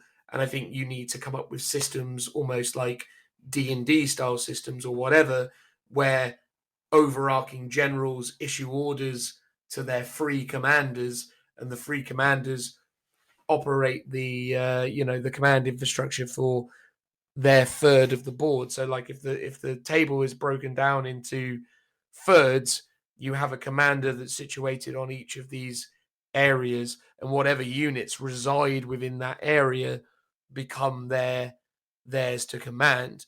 But ultimately it's for the overarching general to issue the overarching game plan. But the other thing I think is really valuable, and something that really will help keep things interesting in larger multiplayer games is timed rounds. Like, I think it's important that every player gets fixed timelines that they have to resolve things in. So if it is the turn one, you've got 15 minutes, then I think that would help keep the game moving. I think this is one of those instances where I'd really advocate for chess clocks or some kind of timekeeping mechanic, because I think that just means that you're more engaged, but it also means that if you're honoring that system appropriately, players are much more dialed in to what's happening next. They know that they've got to do things and they've got to resolve things in a timely fashion to keep things moving forwards. Otherwise, they just miss out on opportunities to Yeah. do things. Because I do think there's a. Oh, sorry. No, I was just going to say, I think that weirdly, like chess clocks, I'm not a huge fan of them. I didn't mind them when I have done them, but at the same time, weirdly, it's like this is meant to be more of a fun game. However, having a time pressure actually makes it more interesting. Actually gives you a bit of a sense of urgency. You're like, cool, I'm going to prioritize the stuff I've really got to get done in my turn. Like, we've got to move these things like super quick. I don't want to overthink it too much and get in that kind of like paralysis of, oh my god, what should I be doing, of indecision. And there was a few times where I was like, oh dear god, what should I be doing in terms of this objective? How am I going to get onto it, for example? Whereas forcing you to do stuff that's really important, and then if you don't get other stuff done, we get it skipped over it. I mean, but then you might get the problem of, okay, well, we haven't got to the combat stage, but surely the other person who's in combat with me wants to be able to attack me back. How would you resolve that? What, they get to do their part of the combat, but I don't, even though I charged into them, for example? I mean, that would seem a bit janky, maybe. Or maybe I think I'd maybe up to the shooting phase, you would put a time limit, and then obviously everyone resolves combat because you have to. Yeah. I think that's probably a sensible compromise. And I think you make an interesting point there. I guess it's the nature of how things are broken down in a game of 40k, and how ultimately, you have a lot of stuff that you need to resolve within a turn sequence. You got your psychic powers, you got your command phase.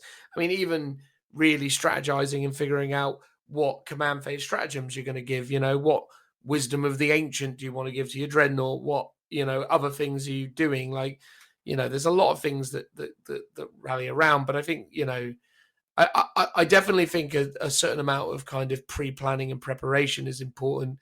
But I also think as well, you need players of a certain competency as well. As much as I loved playing games with Sean this weekend on a one-to-one basis, having an individual like him in the game who fundamentally was learning was negative fun for the overall game. And again, gorgeous army, great person to chat to as always.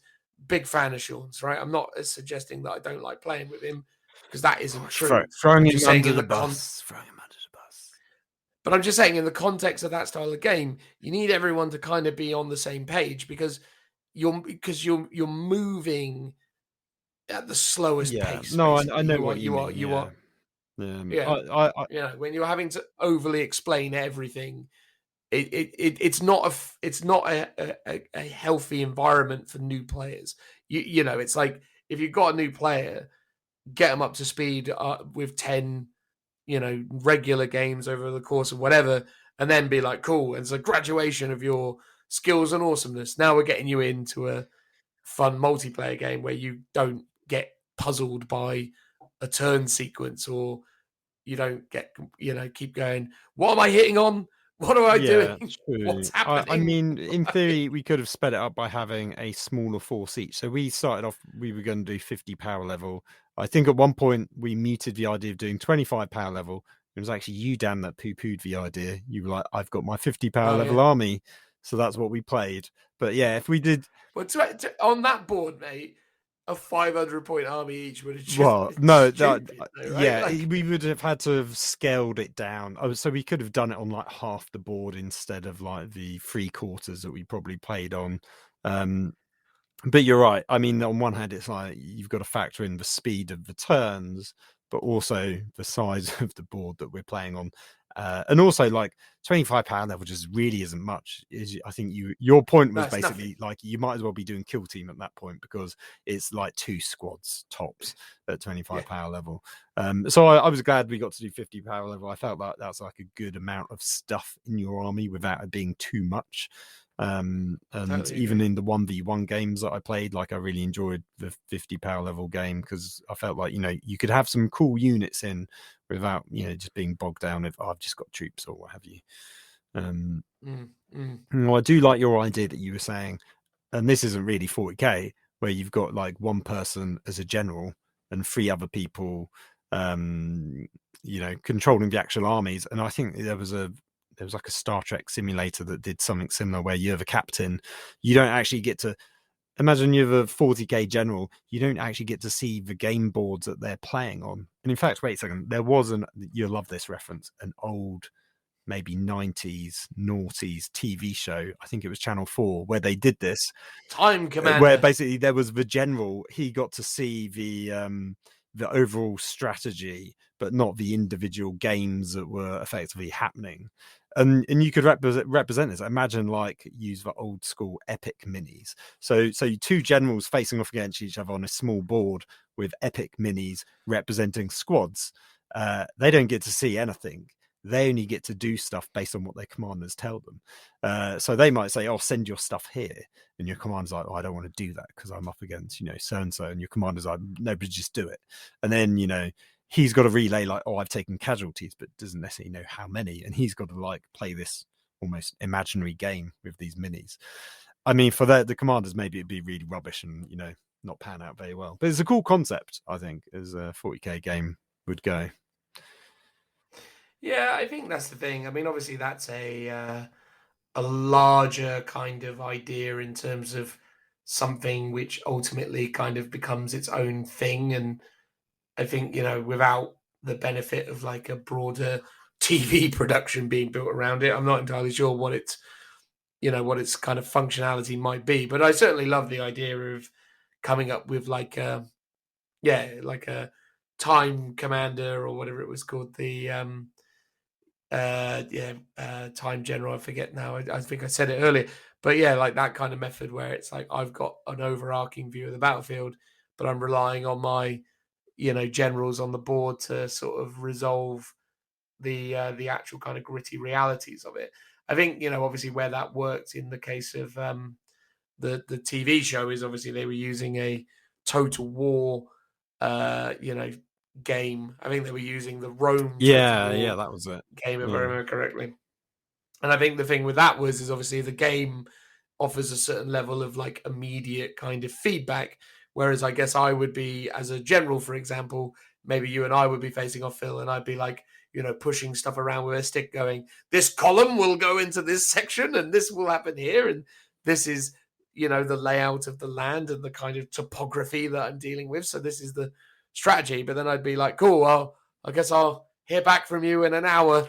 It would be that. It would be you basically plan the turn that want your players to do. They would have to interpret that. I mean, you could make them do stuff. So every time they want to use a stratagem, they've got to ask the commander if they're allowed to use it to spend the CP because he's got those resources. So he could be doing stuff mid game. But you're right. I think for the actual commander, it'd be quite a boring role overall. But that could be an interesting way of incorporating the stratagems into it, though, right? Because you could add this like layer where the stratagem resource is held by the overarching commander, and then you have to negotiate with the commander for who needs the stratagems those turns. So it could be that for each turn you've allocated 4 CP, and you could be like, right, okay, who wants the command reroll? Okay, that's going to go to General A. Who needs the +2 to charges or whatever? Like you could give them stratagems based on the expected outcomes or the expected challenges, where you could just reward them with like the cards or whatever as a general, but literally just be like, yeah, cool, that's how we're gonna build it. Because you could be like, oh, we're going heavy into the left flank. So in this example, General A is in control of the left flank. You can just be like, oh, I'm going to layer buffs onto the left column to go aggressive. Or conversely, I could layer certain defensive buffs onto the right column to, allow the left column to be more powerful. Again, those kind of things I think would be super interesting. But again, we're starting to deal in a really kind of abstract and very unlikely to happen kind of custom rule set built around this kind of multiplayer system. But I do think that there's a way that you can sort of do that on a more, sensible level, within the multiplayer format. I think having a sort of general and having that kind of alignment is important. But I do think the problem is that, again, it comes down to having players that are used to playing with each other, having that kind of repetition, and retooling their own understanding of what a multiplayer game is. Because I think the problem is that 40K is, for the most part, a very individual, individually run kind of hobby, in so much as Phil is creating armies for Phil, I'm creating armies for me. And if we were using armies on a tabletop, I wouldn't dream of a situation where I would take ownership of Phil's army or units in Phil's army, pick them up, move them around, use them, because there's so much kind of hobby and everything else that's kind of gone into that. So out of respect to Phil, I wouldn't do that.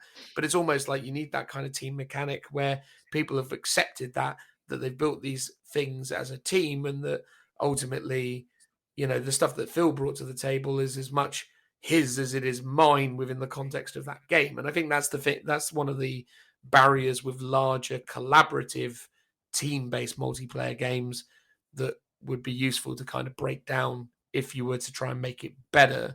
But I think, unfortunately, the way Warhammer is, I think that's always impossible, because you're never going to be able to overcome the personal connection that players have to their army. There is no way I can get Phil to be completely comfortable with letting me fling around his minis on the tabletop. As much as I know he'd probably be all right with it in the general sense, but there will always come moments of unease. Well, if you're carefully moving them around with white pristine gloves, then yes. Flinging them around, no. But I use those general no, terms. I wouldn't obviously fling them around, but you know what I mean. You'd flick them. But I think that's one of the things on that side of it. But then if we go back to the kind of more all v all style gameplay, I think the all v all stuff is really interesting because it introduces a set of really unique challenges. My favorite version, can I tell you what my favorite version of the multiplayer rules are for? All right. Well, for it, I'm going to go and grab an old rulebook. Give me a moment. 5 minutes later. I searched far and wide throughout my bookshelf collection, and I have in my hands here the large Warhammer 40,000 rulebook for what many might consider the best edition of Warhammer 40,000 ever made, the 5th edition. Ooh. So this is certainly one of my favorite versions of rules for a free player game. So this could apply to a 4-player game, maybe even a 5-player game, but it is built for free player gaming, which was an outlandish concept at the time. But yeah, and it's called Broken Alliance. So Broken Alliance and its rules can be played via the rules found on page 272 of the Warhammer 40,000 5th edition rulebook. And essentially, in case anyone wants to dust off their tome and give it a go. Exactly. I mean, there's even a paragraph here, Phil, that says, why would you want to do such a thing? Well, playing a freeway multiplayer battle can be enormously fun, as it happens. As it opens up a whole range of opportunities for impromptu alliances, backstabbing, and ganging up. Game... that I think more that. Exactly. So the way it's basically structured, a free-player battle could be fought with any combination of forces, but we thought the scenario lent itself well to a fight between 3 armies of the same race. So this would have been additionally helpful for us potentially, Phil, when we were working with our Space Marine on Space Marine fun. But anyway, I digress. There are several races that, according to their background, are just as likely to fight one another as the enemy. The most obvious ones are the Orcs, Chaos Space Marines, the Drakari, which at the time of writing were called the Dark Elder, but you could take inspiration from the background to justify almost any such battles. So, deployment. Place a marker on a piece of terrain in the exact center of the table. This represents the meeting point. Each player must place a marker terrain piece to represent his base camp. No base camp may be placed within 18 of the center of the table or within 30 of another base camp. To determine the order in which the base camps are placed, each player rolls a d6. The player that rolls the highest places his base camp first, followed by the other players in the order to their die rolls. In the same order, each player takes it in turns to place an HQ unit within 6 of the center of the table. The unit may not include a transport vehicle. There you go. Using the same order again, each player takes it in turn to deploy their armies within 12 of their camp marker. Models must be placed more than 24 inches away of an enemy unit. And units may be kept in reserves, entering play in the normal way from the point on the table edge closest to their base camp. So there you go. In terms of deployment, effectively setting the scene, the idea of Broken Alliances is that a group of leaders have gathered at some kind of neutral space to have a good old chinwag about how some kind of collaborative effort is transpiring. And each of those commanders will have a force of militants, of soldiers situated within bases, situated around the location where which this soon-to-be confrontation will go down. Does it make sense so far, Phil? Oh yeah, very, very Game of Thrones, I would say, in terms of its Absolutely. vibe. They're not all just going to get together and decide that. God, I've forgotten the end of Game of Thrones. Who did they randomly decide got to be the king? Bran. Oh yeah, God, that was terrible. Anyway, the objective with the unexpected eruption of violence, each army finds its encampments under threat. In order to win the day, they will have to protect their own camp whilst destroying those of their enemies. The marker in the center of the table and the camp marker of each army must be controlled. At the end of the game, you control the marker if there is at least one of your scoring units and no enemy units, whether scoring or not, within 3 of it. The player controlling the most markers wins. So mission special rules.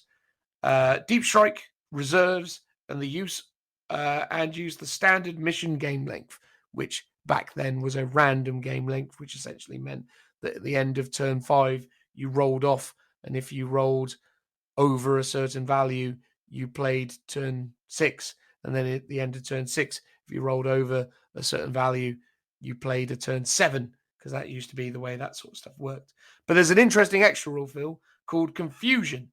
The warriors of each army are initially unprepared for the sudden battle. All units must roll a d6 at the start of their first turn. Those that roll a 4+ can act normally, but those that fail this roll cannot move, shoot, assault, or use psychic powers until their second turn, although they can fall back and fight normally if assaulted by an enemy. So there you go. There's an interesting mechanic. So basically, no one was expecting it to kick off. They're all, sitting around picking their nose, watching, the clouds. And before they know it, their commanders soaring, their seemingly aligned friend in half. And it's all kicking off. So to represent that, there is a state of confusion. And what's your vibe on that as a starting point? It's quite nice. I think it's a good mechanic for sort of alleviating like kind of alpha strike. Turn 1, smashing up your opponent to the point where they can't really act in the rest of the game by having a random amount not being able to do stuff, I think is a good way of balancing out that sort of factor. So yeah, and it also fits in quite well with the theme of the mission. So that's pretty cool. Yeah. Then there's the free player rules, which are specific to how they basically deal with free players. The broad strokes are to determine the order of play in game turn 1, all free players roll off. Play goes in order from the player who rolled highest to the lowest in subsequent game turns. The player that went first in the previous game turn goes last, with the other 2 players rolling off to see who goes first. So basically, if you went first, you have to go last in the subsequent battle round, as it would be called these days. And then the remaining players roll off to see who goes first, which I think is a really nice way of managing that situation, because when you're going first that there is now going to be 4 player turns between you activating again, so you can account for that. But then obviously you understand that one of those players that has obviously benefited from having multiple turns without you activating is now themselves going to fall into that trap, and you don't know which player that's going to be. So I think that's a really nice way of managing it, but I don't know, what do you think? Yeah, no, it is pretty good. I'm pretty sure I think it was you, me, Joe, maybe had played a few 3-player games using this mechanic. Because I think you were like, I remember this, and we tried it. And I think the end result was that you always wanted to go second, because then you're always in a chance to go second again.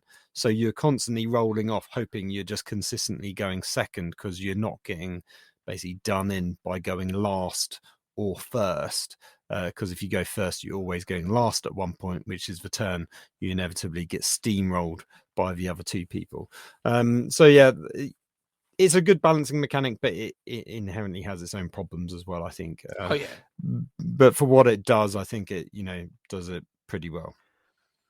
I mean, one of the most interesting rules that they made for this was play proceeds as it would in a normal game of Warhammer 40,000. When it comes to the assault phase, only those assaults involving the players whose player turn it is are fought. Assaults may not be launched against ongoing combats involving the warriors of both other armies. So freeway close combat is not possible.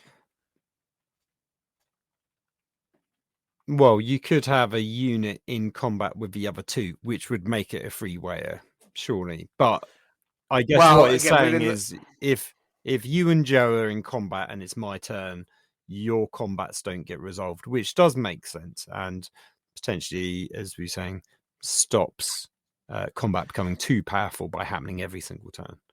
Well, what it's actually saying here is if that me and Joe were having a combat, you couldn't charge into it, is what it's saying. Oh, right. Okay. So it's its own thing. But it also makes sense, though, right? Because if you think about it from a general perspective, right? If me and Joe's armies were fighting each other, you'd probably just sit back and watch us kill each other and then just charge what remained. You probably wouldn't go, oh, let's get stuck in while it's at the height of what's going on. There is that. But at the same time, that means you two could be like, I'm going to get on this objective. And if you fight me, brilliant. It means Dan can't shoot us and he can't, charge into I can't us. shoot you. Oh, you can shoot. Okay, right. So that's the last one is shooting into close shooting combat. Into the last combat. Shouting into combat. Yeah, absolutely. I don't know why that's a shotting, but there it is. In the shotting phase, a player may fire into an assault that does not include his own units. To do this, nominate the target unit as normal. Having rolled to hit, you will need to determine which of these units engaged in the swirling melee are actually struck. Roll another dice for each hit. Each dice that rolls 4+ results in a hit against the target unit, or any other result means the target's opponents are hit instead. So essentially, if I say I want to shoot Phil's unit, but Phil's fighting Joe, I shoot into that combat. But if I roll a 4+ after resolving my hits, those go on to Phil.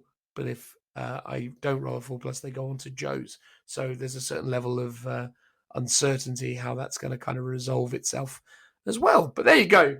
That is the rules as they were represented in the glorious 5th edition. Again, not perfect by any stretch of the imagination as a rule set, because obviously these multiplayer systems have flaws. But I like the thematics of it. I like the idea of like the mechanic of stuff doesn't activate because it's not aware of the conflict that's about to kick off.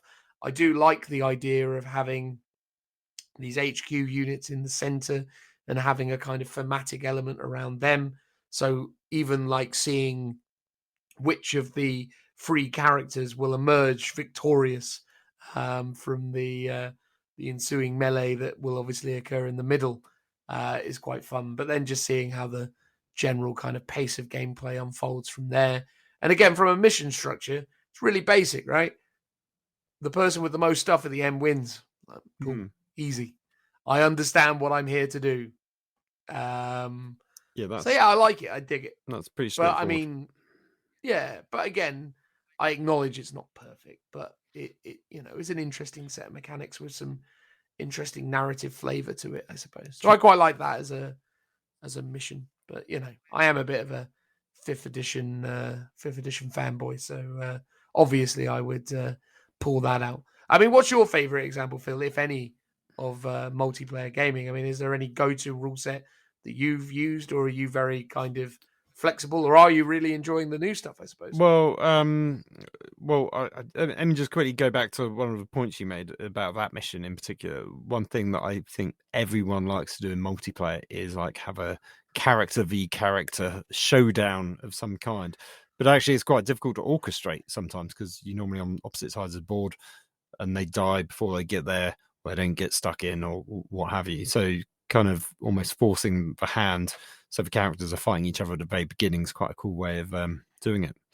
In terms of rules, it's a bit of a difficult one. So normally the sort of multiplayer games that I do are just standard doubles games, which is a form of multiplayer game, I guess.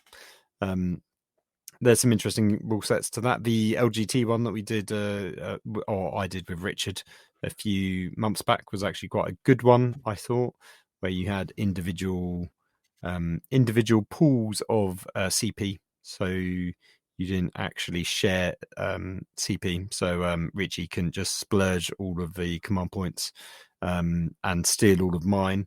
Whereas the Warhammer World ones that we're going to in January do have that, so I've got to be a bit careful with my doubles partner in that respect. And interestingly, the LGT one had you don't share auras, for example, or anything like that, but the Warhammer World one does. So there's almost more synergy and incentives to take two themed armies or similar armies, for example. But you can't, in that one, you can't have multiples of the same data sheet, which is an interesting sort of mechanic. In terms of actual multiplayer games, yeah, I mean, the new one I thought was pretty good. I'd like to play more of the missions to see how they pan out. I'd quite like to maybe try smaller 25 power level games. I mean, 2,000 points would be mad, but that'd be like an all day because that, if you've got 4 people, that's effectively an apocalypse size game of 2,000 points each. Yeah, it'd be cool to try them. The game that I sort of made up on the fly with Token Michael on the day after RFW was good fun. We randomized deployment zone, we randomized the turn order every turn. That sort of felt like it solved it really. I'm just trying to think. We really never got into a situation of multiple people in combat. And I'm trying to think when we actually I think we did resolve them every turn, which made sense. But I think quite often, because Michael had Grey Knights and both me and Toke had Krieg, if there was combat, it pretty much got resolved that turn by the Grey Knight player being victorious, unless a Hades drill was involved. And then when shooting came, we could shoot into the other person's combat and we would randomize where it worked, which feels very thematic. So yeah, I mean, that one, while it was kind of came up with it on the fly, seemed to work pretty well. As you say, I'm sure if you delved into it a bit more, you could game it in some way or overthink things. But yeah, I mean, with that one, we just kind of randomly built some like 1,000 point list on the fly, I think. So the numbers were a bit low. And yeah, we kind of just made up a mission in terms of like we had a couple of objectives each. Well, I think what we did is we randomly placed objectives not knowing where we were going to be. Then we rolled off to determine who got what deployment zone. Again, they didn't get to pick. So that whole everything being random was a bit of a balancing factor. Now you could say someone could unfairly get like a bad, zone that just didn't have any objectives in. But then that sort of incentivized people to, when they're dropping down the objectives, to try and spread them out a bit and not load up one corner with them, because they might not get to end up there. So, I mean, that one was good. I think every time you play every time you play a multiplayer game, it's always good fun. There are like little nuances and things that could be improved. I think the main thing is to try and not gang up on one person, as tempting as it is to do. Normally the only time you should really be doing that is when you're ganging up on the winner, right? So it's the two people that are losing tries to gang up on the winner, so you're constantly balancing the game in that respect. So, and I think it's stuff like that. Downtime I don't think is really much of an issue when it comes to free player games, but obviously bigger games, I think, you probably do need to have some mechanics involved for that. And as we talked about, if we're going to above 4 player, maybe team games are the way to go. Yeah, I think that's the thing. I think at certain points you want to kind of pivot between the team style gameplay and then the all v all gameplay. I think as well with the all v all gameplay and within the stratagem system, obviously there is stuff that they can do and they are attempting to do to try and neutralize some of the more aggressive elements of the game, such as obviously giving you the opportunity to barter and use your CP as a resource to, obviously be able to, try and negotiate a more favorable outcome for you. But I think the problem is that the way that they've outlined those mechanics thus far within the rule set are so very broad that they don't really have very much in the way of, a sort of definitive use within the game. Like you can see the potential functionality of them, and you can see the potential for those to be really, interesting in terms of how they might impact the overall gaming experience within multiplayer.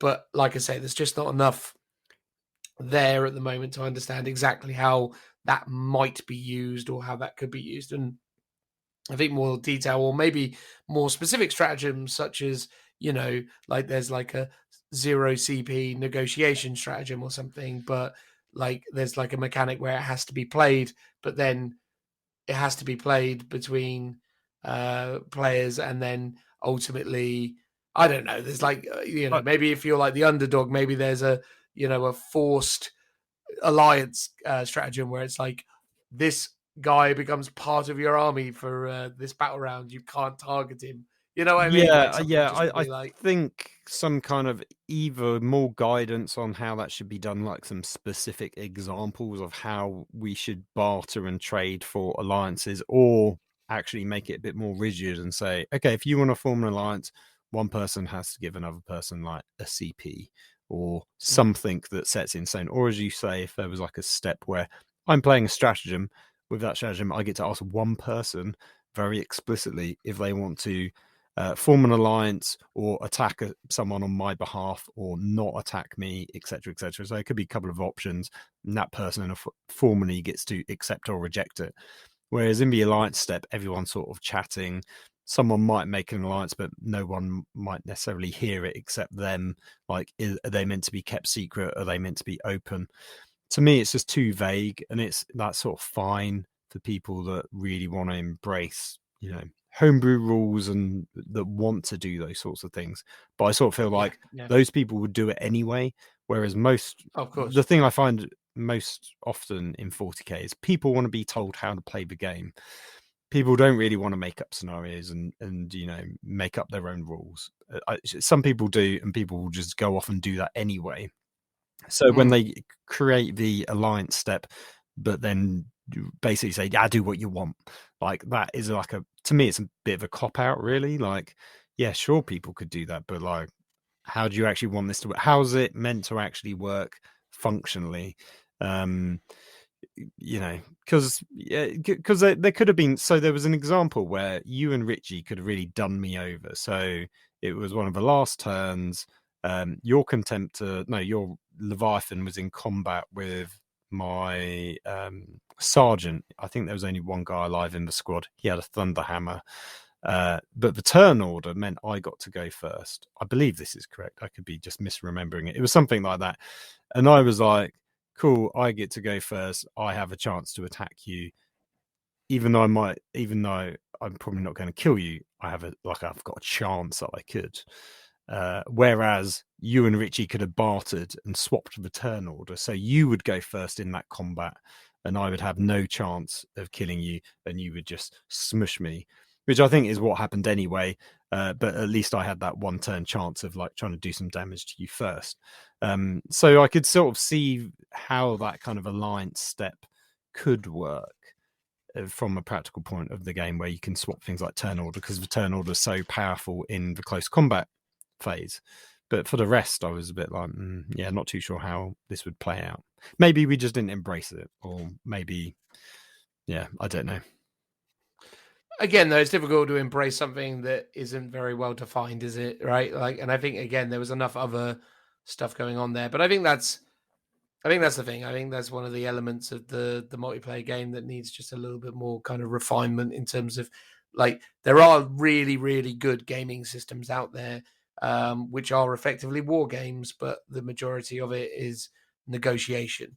Diplomacy based world domination games where you are navigating and creating empires and trying to double cross and do things which will enable you to build this specific empire, as it were. Yeah. Those kind of mechanics exist in gaming and are very popular, so it's interesting that sort of stuff couldn't get layered into the multiplayer 40k format in some way. I think it might exist a little bit in the honor and treachery system, and again, I'm going to talk about layering some extra rules on, which I know you don't necessarily want, but the concept of specific stratagems for alliances or formalizing them could also give you cool, like, double cross stratagems. So it's like, I've officially made an alliance with you, Dan, but when it comes to my turn for 1 CP, I'm totally breaking that alliance, and that allows me to I had my fingers crossed. Exactly. So, because the idea of you can, we could have a verbal alliance and I could just break it. But to me, it's like,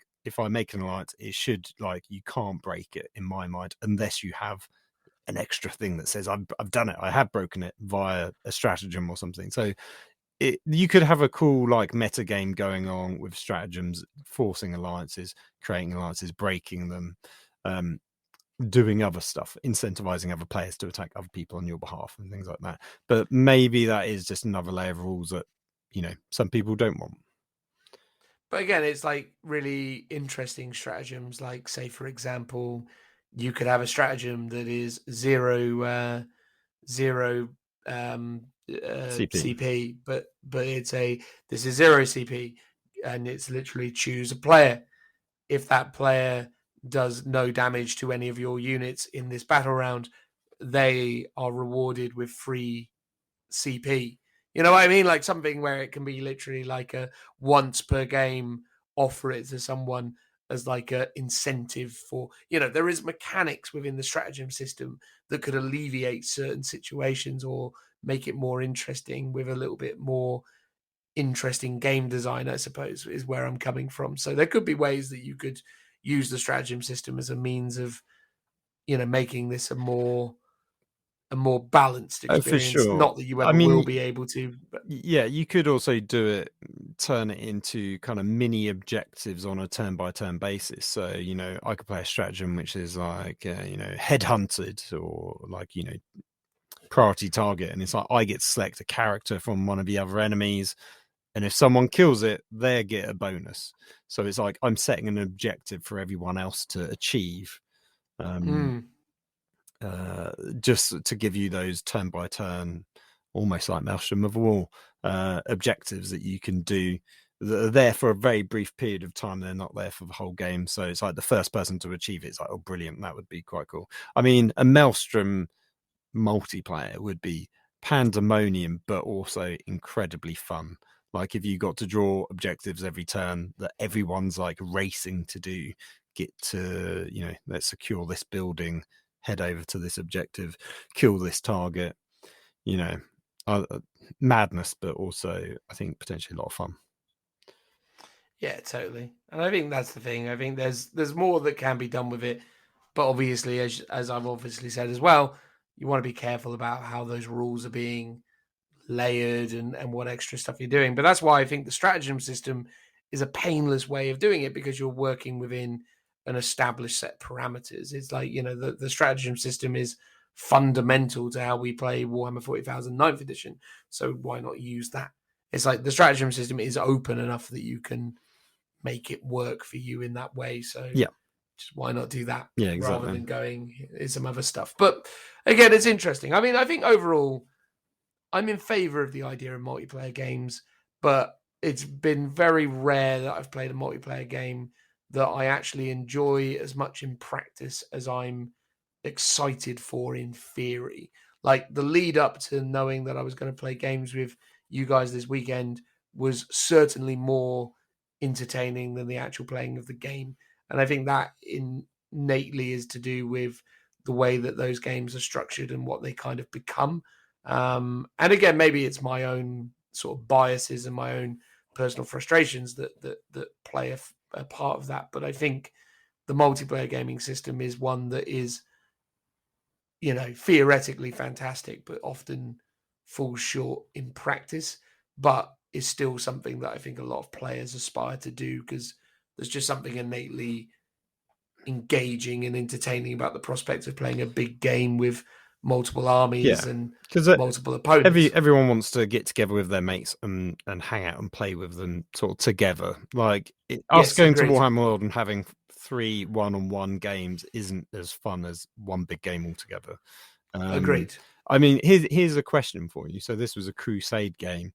Would you have enjoyed it more if it wasn't a Crusade game and it was just a matched play multiplayer? And I'm going to preface this by telling everyone that we all played Crusade in terms of the secondary missions. Dan didn't.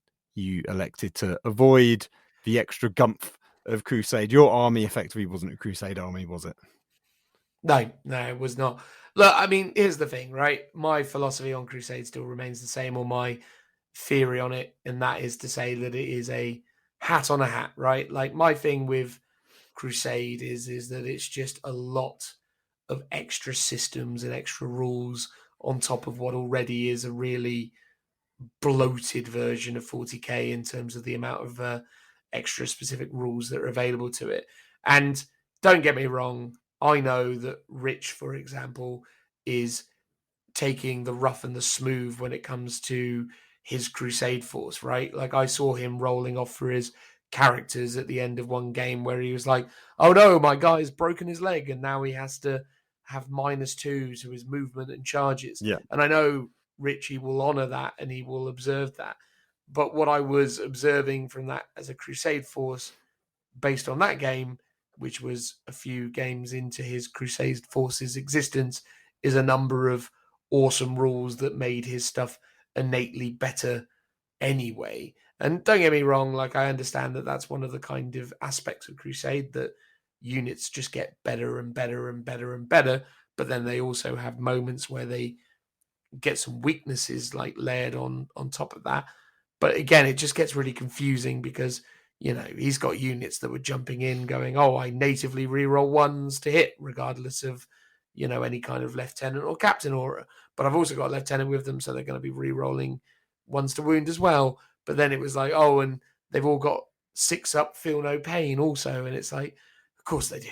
Like, sure, whatever. And the frustration I have as a player who tries to keep on top of the rules and tries to understand what each unit is capable of is that Crusade just adds these weird additional nuances where I know even less. And it just frustrates me as a player because I'm like, what do they do? Sorry. Why is that? Oh, it's Crusade.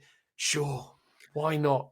Of course they do that because Crusade, It's yeah, like, I mean, there was a few times I was on the receiving end of that and going, wait, what? How can this unit do it? Most of those times, the unit could do it on the data sheet. So one time his Reavers are shooting at me and it's like -2 AP with the pistols. And I'm like, pistols, -2 AP? You're having a laugh. Nope, that turns out to be true. True, but that was obviously he was in the assault doctrine. I don't think he was. I think they were actually -2 on the heavy pistols for the Reavers. I'll double check. Heavy bolt pistol is -1. It might have been they were in assault. Let me double check quickly.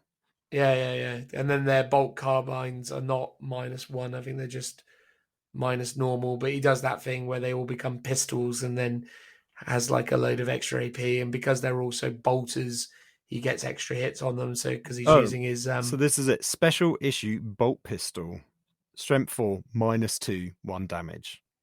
Well, on the data sheet, so, which is why I was flabbergasted.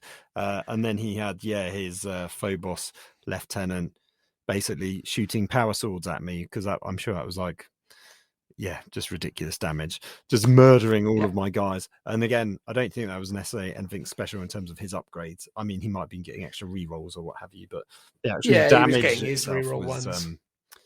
pretty tough. But that's the thing I've got with Crusade is like I totally understand that there is a number of interesting extra mechanics that add extra flavor to armies. And look, I'm not against that. It's just, to me, it's just like, oh God. Like my thing is, and again, I'm sure the listeners will not call me too much of a hypocrite for saying this. My most consistent thing is that I want the game to be a little bit more accessible and a little easier to get your head around. And I think my problem with Crusade always just comes down to it's just loads of extra stuff on top of extra stuff. And that's just what frustrates me about it. And I hadn't taken the time beyond when we talked about Crusade on this podcast to read those rules. And maybe that's my failing. But again, my thing with it is again, it sort of felt like I was playing a game with people who just got to make up the rules themselves.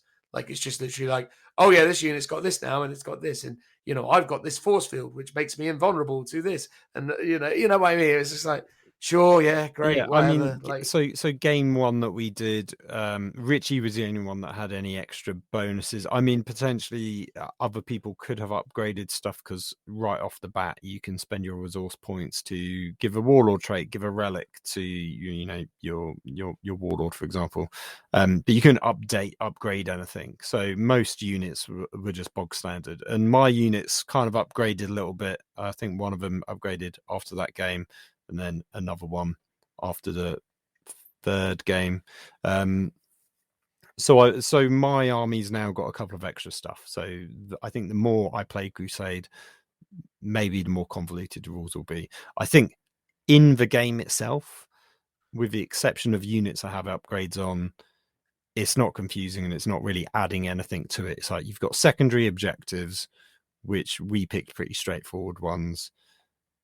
And that's it. Like, there's no extra rules in the game. Yeah, you've got your secondaries and your sometimes, oh, I've killed something, I'm marking that on my roster that I've killed something. That's literally it that you do in the game. There's a lot of prep before and after. So when you create your armies, I was writing everything down on the Crusade cards. But most of the time you're just filling it out, putting the power level down. You know, you put their name in, what they do, and that's it. Like, it's done. Afterwards, you get to like do roll off. So, for example, as you were saying, if a unit's died on a roll of a 1, it might get battle scar, or it loses its experience points for the battle. Or once you've gone up a level, you get to pick a battle honor, and you can, pick from different books. You've got your agendas also from different books. So you've got your core rule book for loads of stuff like special relics, special abilities, battle scars and stuff like that. And then your codex also has extra levels. So when I was creating it with my Space Marines, I was flicking between the two, going, okay, what do I want to pick? Or, what table am I rolling on? What agendas do I want to do? I sort of feel like it'd be nice for there to be more stuff, weirdly, in that respect. But just for more thematic elements and options. I think the Space Marines Crusade one's probably one of the more drier and straightforward ones out of a lot if you were to get into Crusade. And I think it was a bit daunting, but after a few games, it's like, I feel like I know what I'm doing now. It's like I've sort of memorized, like, these are the experience points every unit gets at the end of the game for these reasons, like tick, tick, tick, count them up. How many points have they got? Have they gone up a level? Yes, no. Let me roll on some tables. To me, it was all pretty straightforward. And I think it's just maybe because, if you had read the rules beforehand, maybe you would have felt that as well. I don't know. But then I came away from that experience going, I love Crusade. I really liked the narrative that I'd put into my army. Like, I'd named every single unit, which was literally the most time-consuming thing when I created that army, was coming up with names for every unit. The one time I found it complicated in the game was I have two Inceptor squads, the jump pack guys, with assault bolters.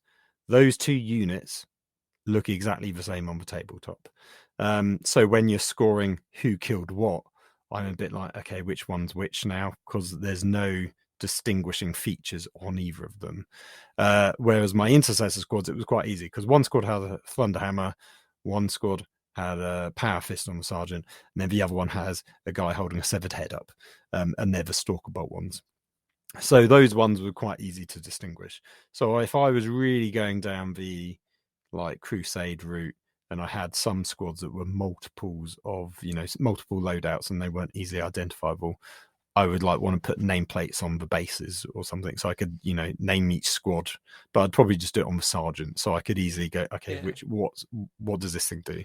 And it's a similar thing like with Blood Bowl. Blood Bowl gets super complicated when you have lots of units that all look very similar. That's why you number them, for example, or you have markers or something on them to represent the upgrades that they've got. And I think if I'd done Crusade 10, 20 games in and every unit's upgraded, it probably would be quite complicated to understand. I sort of feel like 5 games, 10 games is like probably a good limit for a Crusade force, where some stuff's upgraded. Like I want, it'd be cool for my Warlord to have, a really cool relic or a Warlord trait. But some of my units I would still want to be bare bones, so they are kind of easy and straightforward to play. And then I'd want just 1 or 2 units to be like upgraded to be really cool. And I deliberately, I've deliberately not given my, my captain a Warlord trait or a relic yet, because I sort of want him to earn it. So within the story and narrative of it, it feels right when he gets it. Like he's got to earn it first of all. So yeah, I came away loving Crusade. I know you're very ambivalent towards it, and it's like that's fine as well, I guess.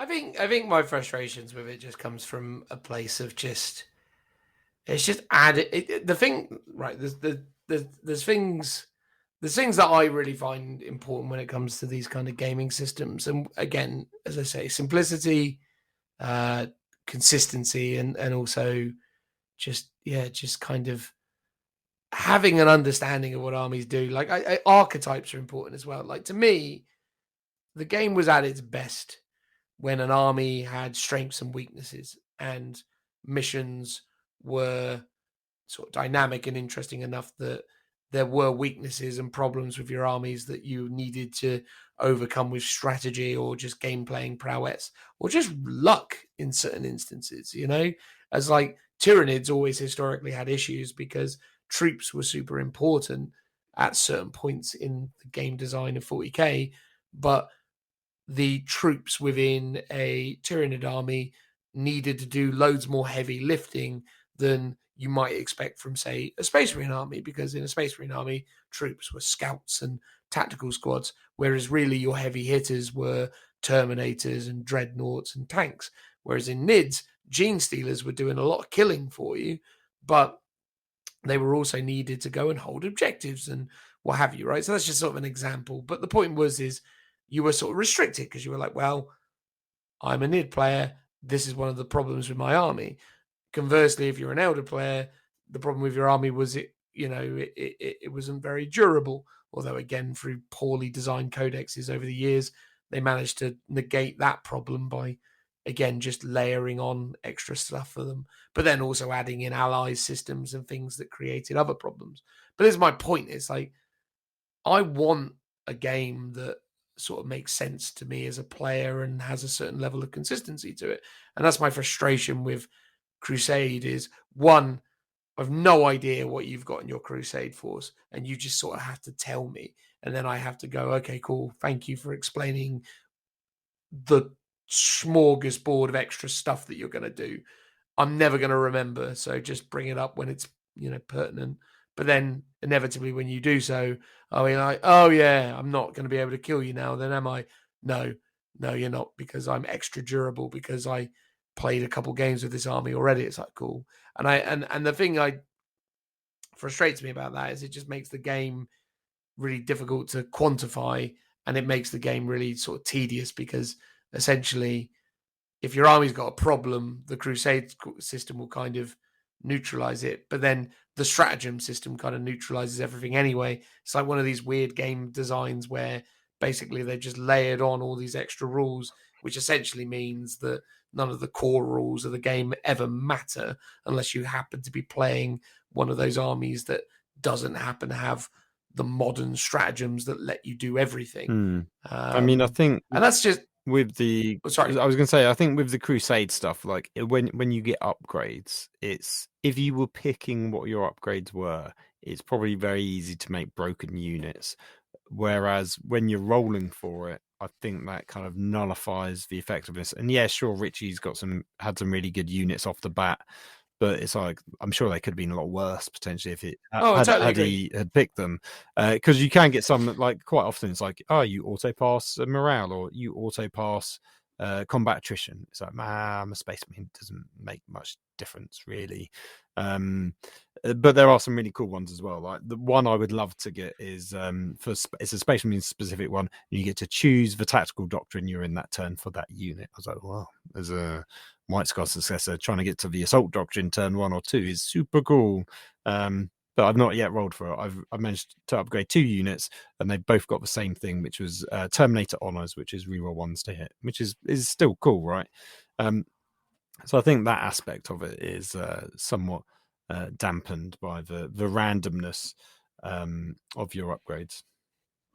Yeah, and I get that. I just sort of find that sort of stuff. It's like, I just find all that weird extra layers of customization. And again, the thing I really despise about Crusade is it's one of those really frustrating situations where effectively the person who doesn't want to play Crusade seems to be the guy that, in the context of playing with these situations, it's like, well, you just have to put up with it. So, okay, cool.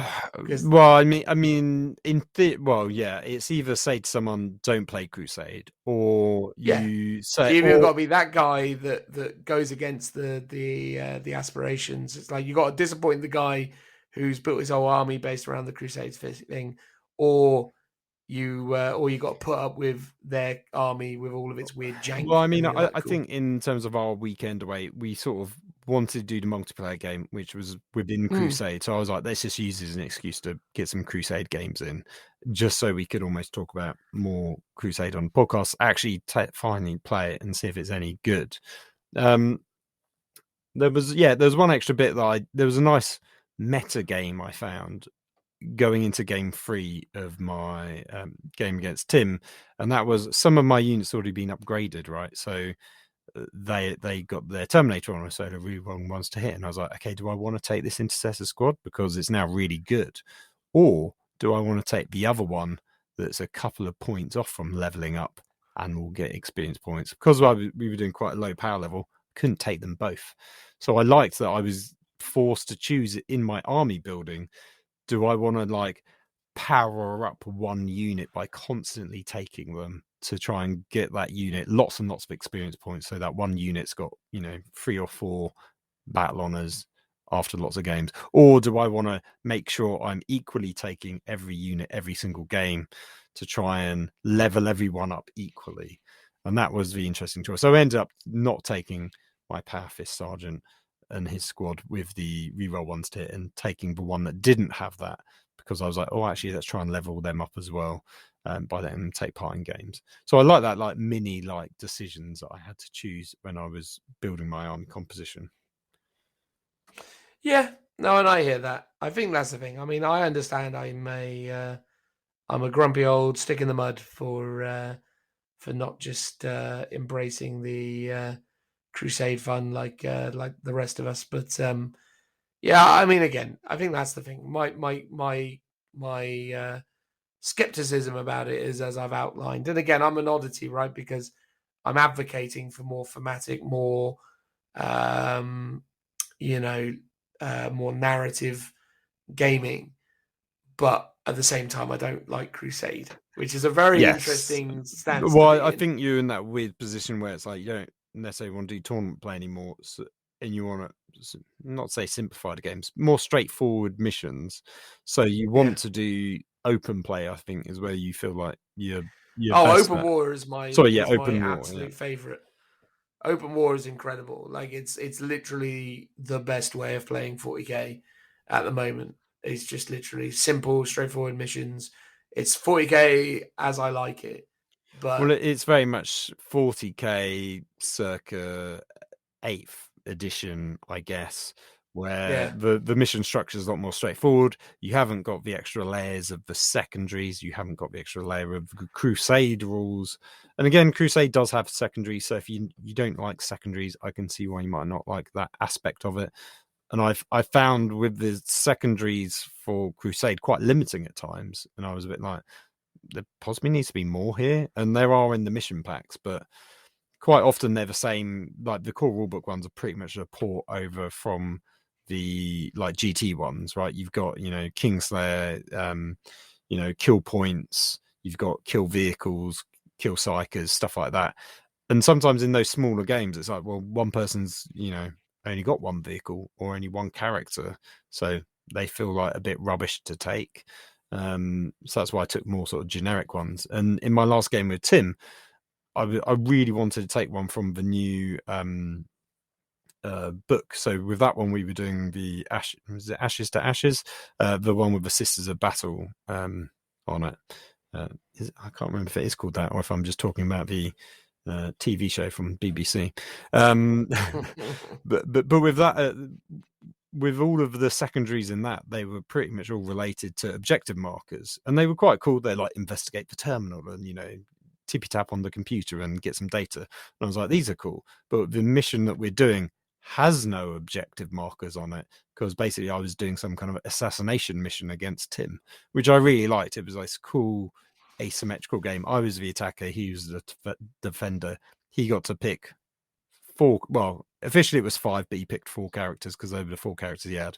Out of those, he got to pick a secret, primary target, and a secondary target. I didn't know which they were, but I had to kill the primary and secondary targets. So basically, I had to go around and just kill his characters without knowing which ones I actually had to kill. And that was a really fun mission, like really straightforward. There was no like other objectives or anything like that.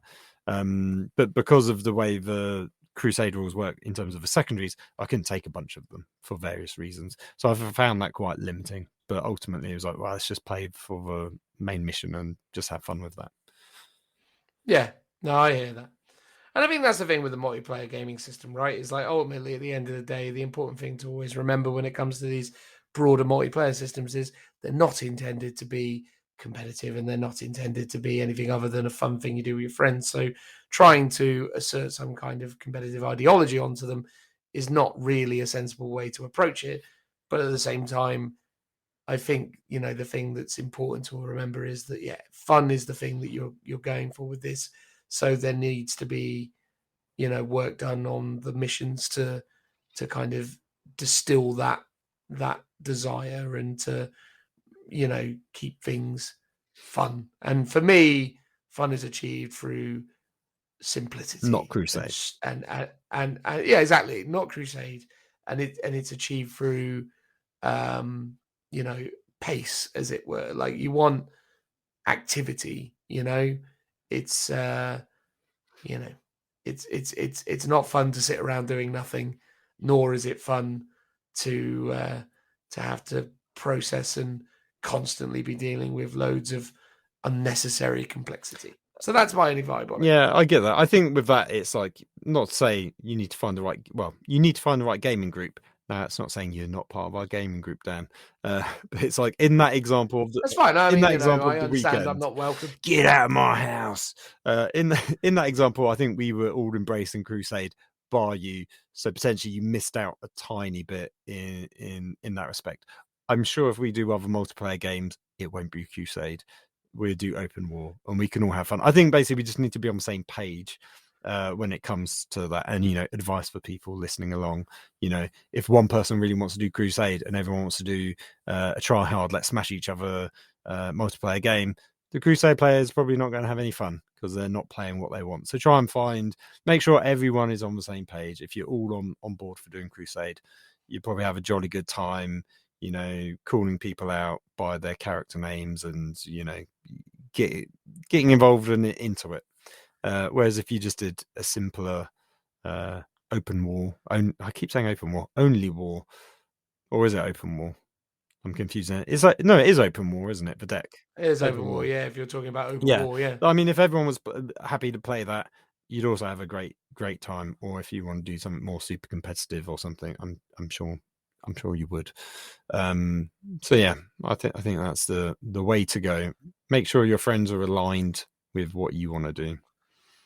Yeah, absolutely. Well, that's the core of it, isn't it? And like I said, those are the key things for me. Is like make sure that all the players have a similar kind of skill level and are comfortable with the rules, and make sure that you have a good understanding of what it is that you're there to achieve from the outset.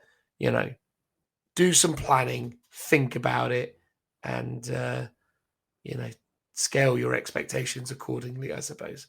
But there you go, mate. I reckon that'll do on that topic. We're gonna move on now to the end of the show and our community questions on this topic. So, transitional noise. Thank you, Phil. Woo!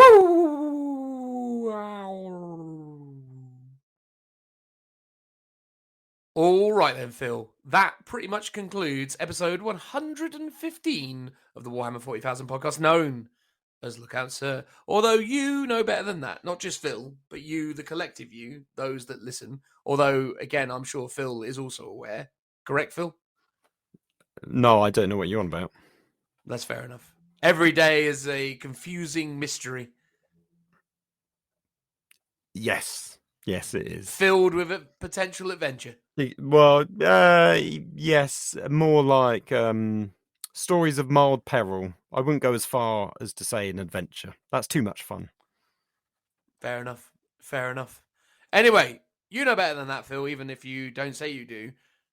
It's that bit of the show where we go through community questions, answer the wondrous feedback that has been offered to us by the community, or rather answering questions that have been given to us by the wondrous Lookout Sir community, our patrons, our Facebook people, our Instagrammers. That pretty much represents the entirety of our community outreach, right? Yeah, Patreon, Facebook, Instagram. That's pretty much all we do. That's pretty much how it goes. We don't Twitter, do we? No, I thought about it, but I'm like, it's too much work.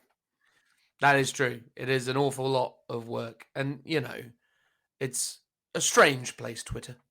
I've never done Twitter, Phil. Never, ever, ever. Ever? No, well, I've got a Twitter account because you're supposed to have a Twitter account to exist in society today. But I've never used it in any meaningful way. Ooh. Top prize to the person that can find it.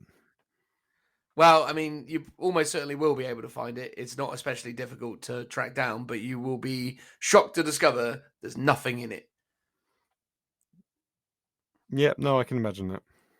There you go. That's all there is. But anyway, other than my lack of enthusiasm for 200 characters or less, although I imagine they've probably removed that gimmick by now, haven't they? They increased it to something, but it's still got quite a small limit on it.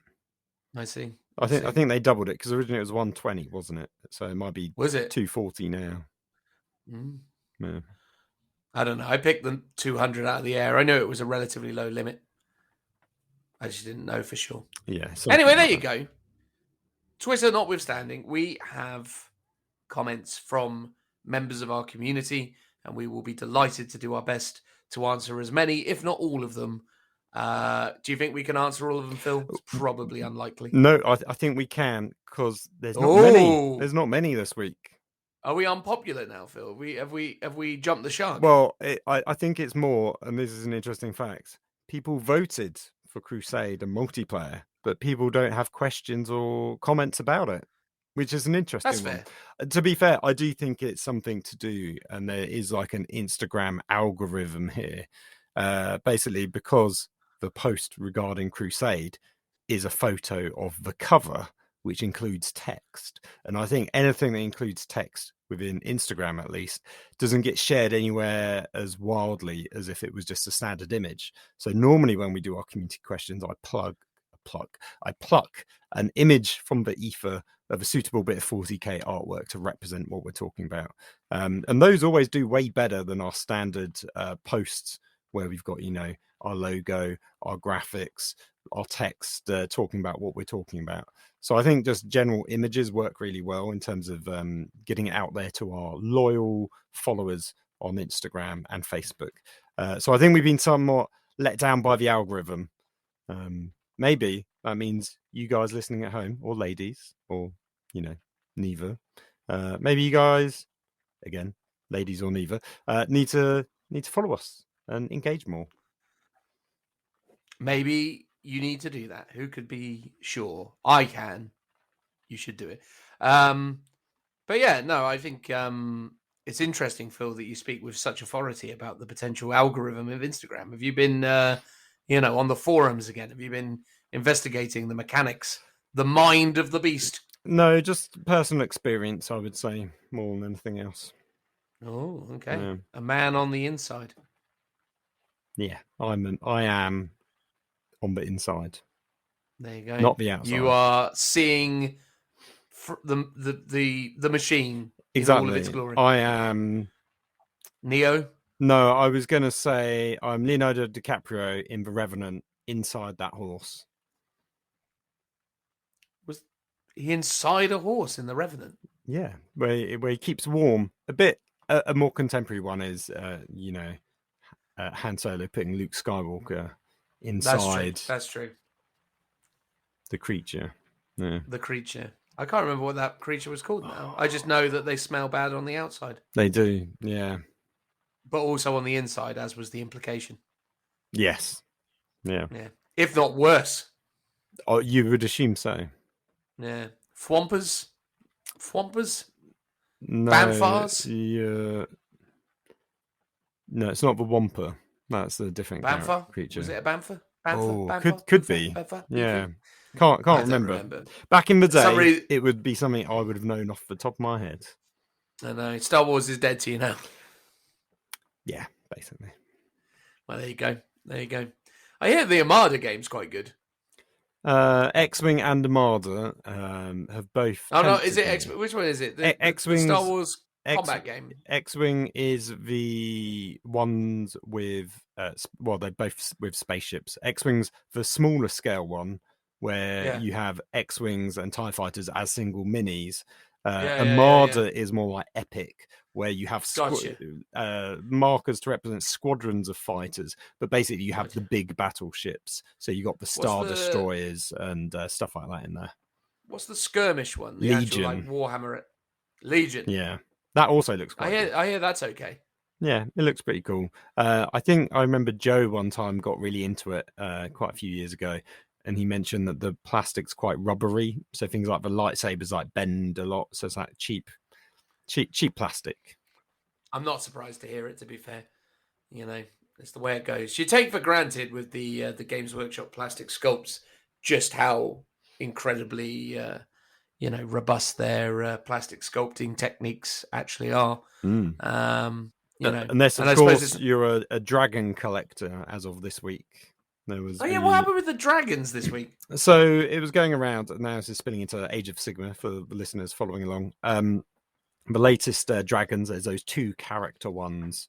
The ones that definitely aren't ripping off Lion King. Yeah, those 2. One of them has a mold issue where once you assemble it, there's a little hole in there, and quite a few people have had it. Even Duncan Rhodes from his painting academy had that issue and just filled it in with some green stuff. Quite a few people haven't had it, so it's like you get lucky with your batch. I can't remember the actual technical term, but it's basically when they push in the hot liquid plastic into the mold, it doesn't fully go to all the cavities. So basically there's a tiny bit where the plastic hasn't gone all the way to the end, which causes this little hole in the model once you assemble it. So that's a bit of a faux pas, I guess, in terms of quality control. Well, is it though? Because obviously in the years of old, you would just accept that, every now and again you were going to have to, get dirty when it comes to assembling minis. I mean, Jeebus, when you buy a Forge World mini, you just presume the thing is going to be an absolute disaster. Well, you say that. Most people now, I hate to say it, really moan about the quality of Forge World. People hate the fact that they have to wash the resin or have to remove mold lines and stuff like that. Like, Forge World has always advertised itself as quite an advanced hobbyist, piece of kit that requires work to get your kits to work. And the mantra I see online everywhere is, I have to pay lots of money, so why isn't it perfect out the gate? And that is just fundamentally misunderstanding the complexity of casting resin and how resin kits work. So, yes, you can quite often get perfect kits, but not always, depending on the complexity of the kit. And also, to an extent, quality control has a part to play. You could have a very expensive thing, and as soon as the molds wear out, if you're on it and you're replacing them, you'll have less issues. You might throw away the defective stuff, which obviously eats into your profits. So you've got that thing to take into account. I have the same issue when I make my casts and my molds. Like, just recently, I was making some of my kits, and as I pulled out a fresh cast, it pulled off a bit of silicone with it, which is showing that the mold's at the end of its life, and it's had a good run for like a year or something, or maybe a bit less. But basically, that mold itself has effectively 2 kits within it, so I can cast up two at once. So basically, one of them is now defective, and the other one's still perfectly fine. So I either have now the issue of completely scrapping it and scrapping one good mold, or do I go, I only cast in one half, the good half, and I mark up the bad one, or do I just keep going for a little bit longer and I'm actually going to cast it up and see how bad it looks, because it might be, if it's just an extra like little bit of resin that could easily be cleaned up, I'll probably keep going, because it's not a problem just removing something. But if it's covering a big bit of detail or something and it's kind of ruined the model, then I'll just scrap it. Because I think that's the thing, though, isn't it? It's like, obviously you want to get some quality in terms of your products, especially when you pay for like Forge World stuff. But at the same time, there is this kind of broad acceptance with Forge World, at least from a kind of old school hobbyist ideology, that you're buying a project, you're buying a model kit, and that model kits aren't created perfect. And I suppose that speaks back to the older ideologies when you used to buy metal minis and they were always like really difficult to put together. Like the idea that you would buy a bloodthirster and just slap it together with super glue in a couple in a couple minutes. Impossible. Yeah, exactly. You'd be pinning the wings on and all sorts. Yeah, exactly. And that's the thing. Like, that's the kind of old school, I guess, modeling ideology that maybe has gone to the wayside because of how advanced and how incredible the plastic kits are, and how well designed and well manufactured and consistently created they are.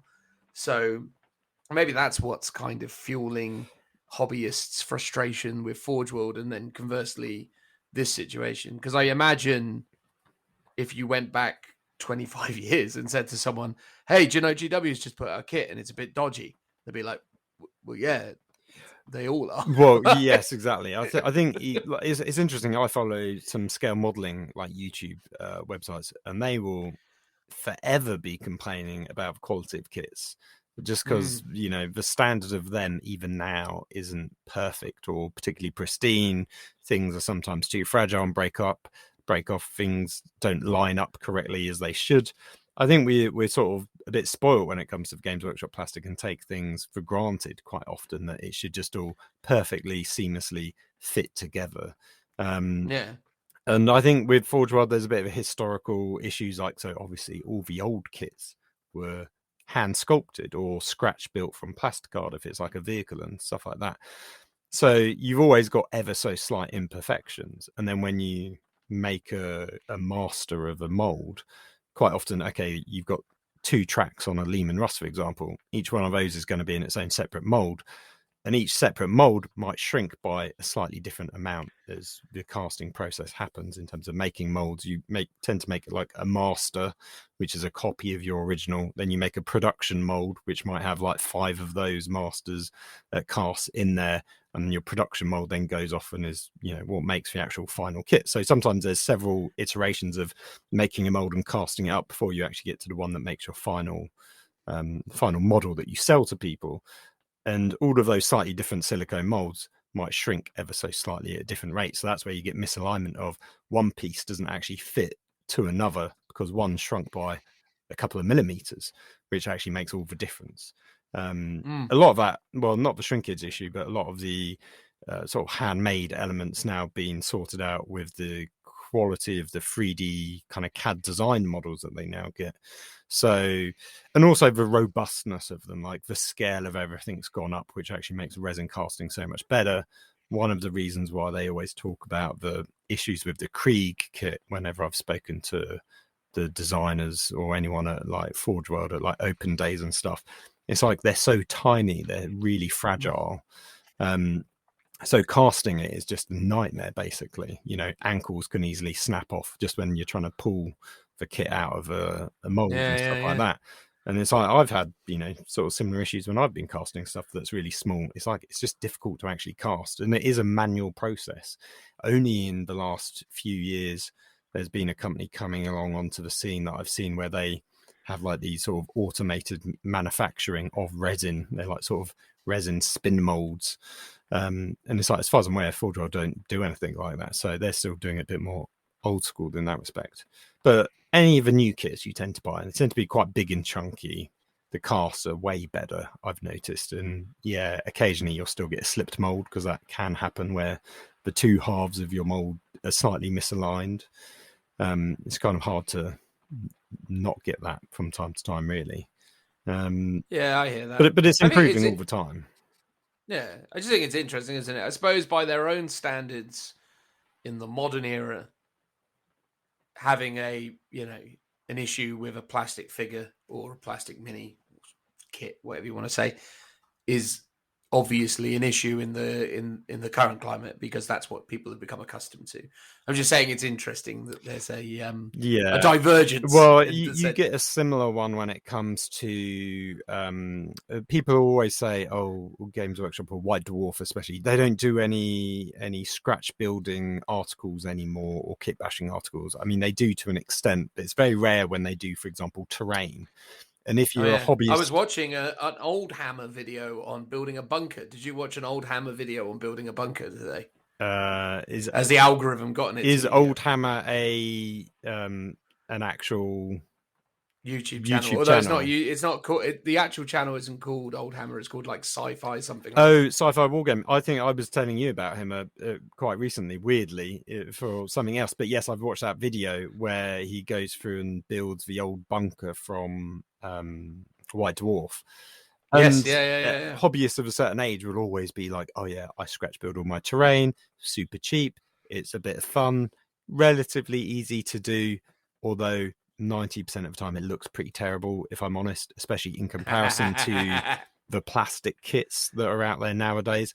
And that's the thing, like, we're so spoilt for choice in terms of the quality and quantity of kits that you can buy. Yes, they're ridiculously expensive for what they are. But they're also really fantastic, and yeah, take a bit of time to put together, but they sort of look gorgeous at the same time. But I think that a lot of people have a mindset of, I'll just make it myself.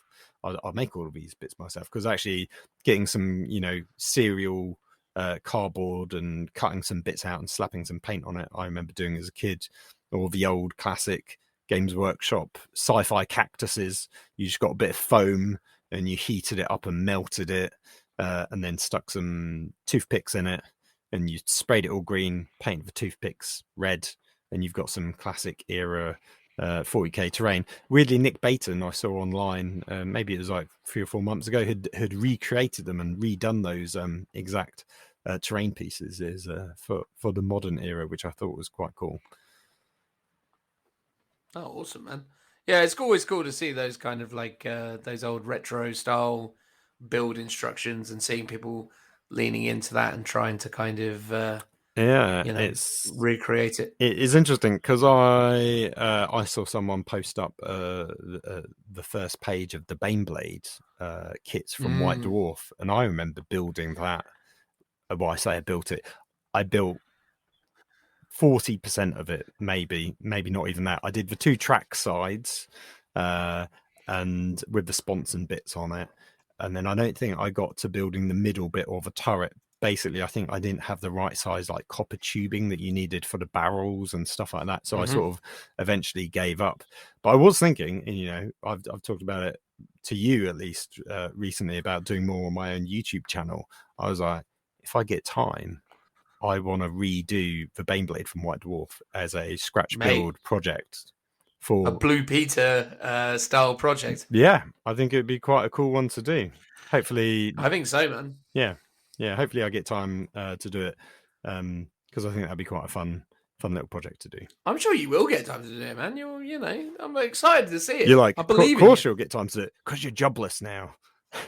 Well, you're not jobless yet. You've still got one more day of work. I do have one day left, and then I am officially jobless. So at the time someone else is hearing this conversation, you are jobless. I am 100% jobless. Yes, by the time you're listening to it, my job. But currently, you're 99.9% jobless. Yeah, almost there. Almost there. One day to go, there. which invariably means, because you know what happens when you're like a cop or something in a movie, and you've just got one last shift.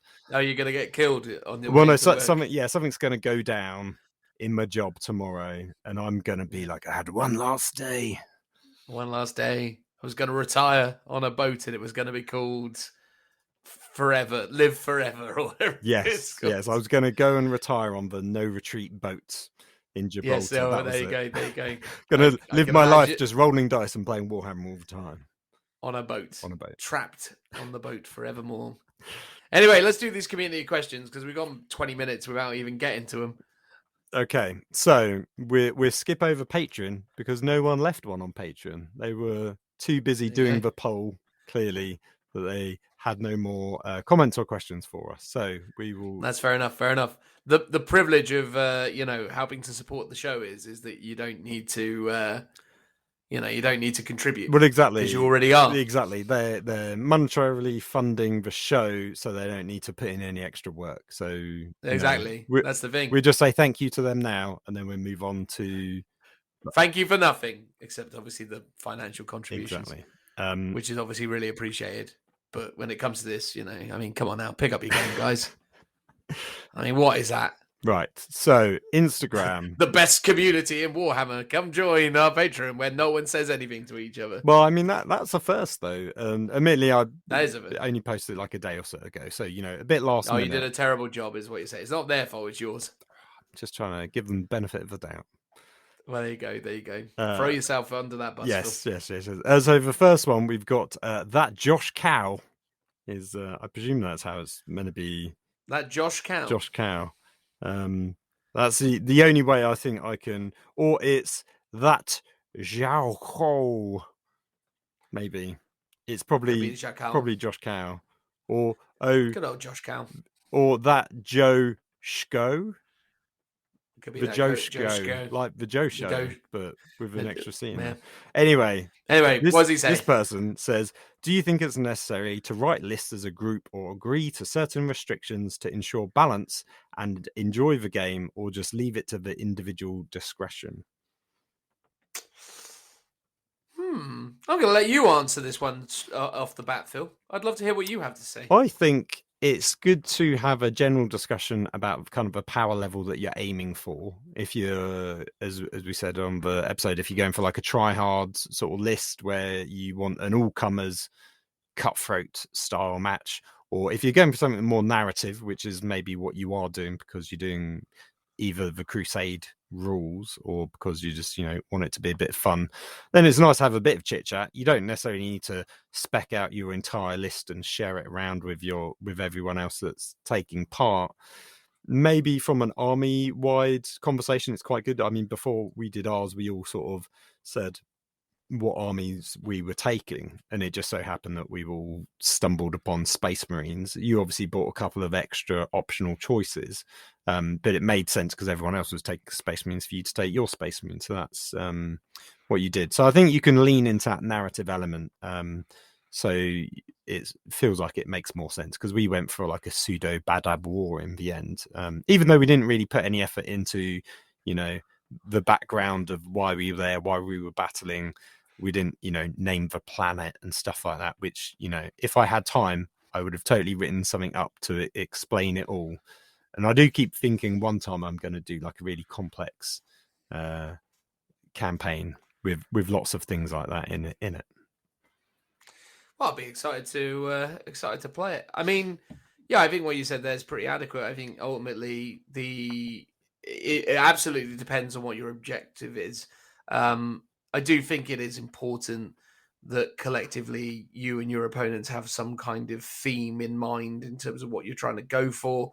Noting from the outset that it's always going to be difficult to actually maintain anything resembling traditional competitive gaming in that kind of format. I think anyone who potentially brings something aggressively competitive is probably going to struggle, because the way that you will run a competitive list relatively optimally is to usually be relatively aggressive with it, or to optimize around certain movement, combat, shooting optimizations that demand that you effectively are always being aggressive, I suppose. So yeah, I think definitely you need to do a little bit of discussion beforehand. But at the end of the day, you don't ever want to end up into a situation where you're heavily restricting what each other is doing. I mean, at the end of the day, if someone feels most comfortable bringing along something that might, under normal circumstances, be competitive, it's probably not going to necessarily benefit in the same way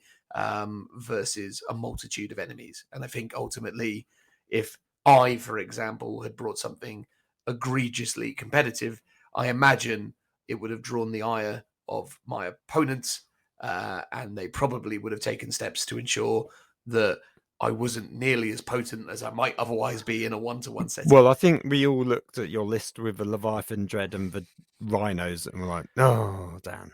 But Leviathan Dreads are rubbish. Like, they have really lost their credibility. No, I know. I feel it's more the scare factor, maybe from previous iterations, that it brings. Yeah, it carries a lot of historical resonance. Yeah, but I think weight, also it's not there anymore. No, I think also in a 1,000-point game, 3 vehicles is quite a lot of vehicles, and not but everyone. Rhinos, mate. I mean, well, exactly, but not everyone's necessarily.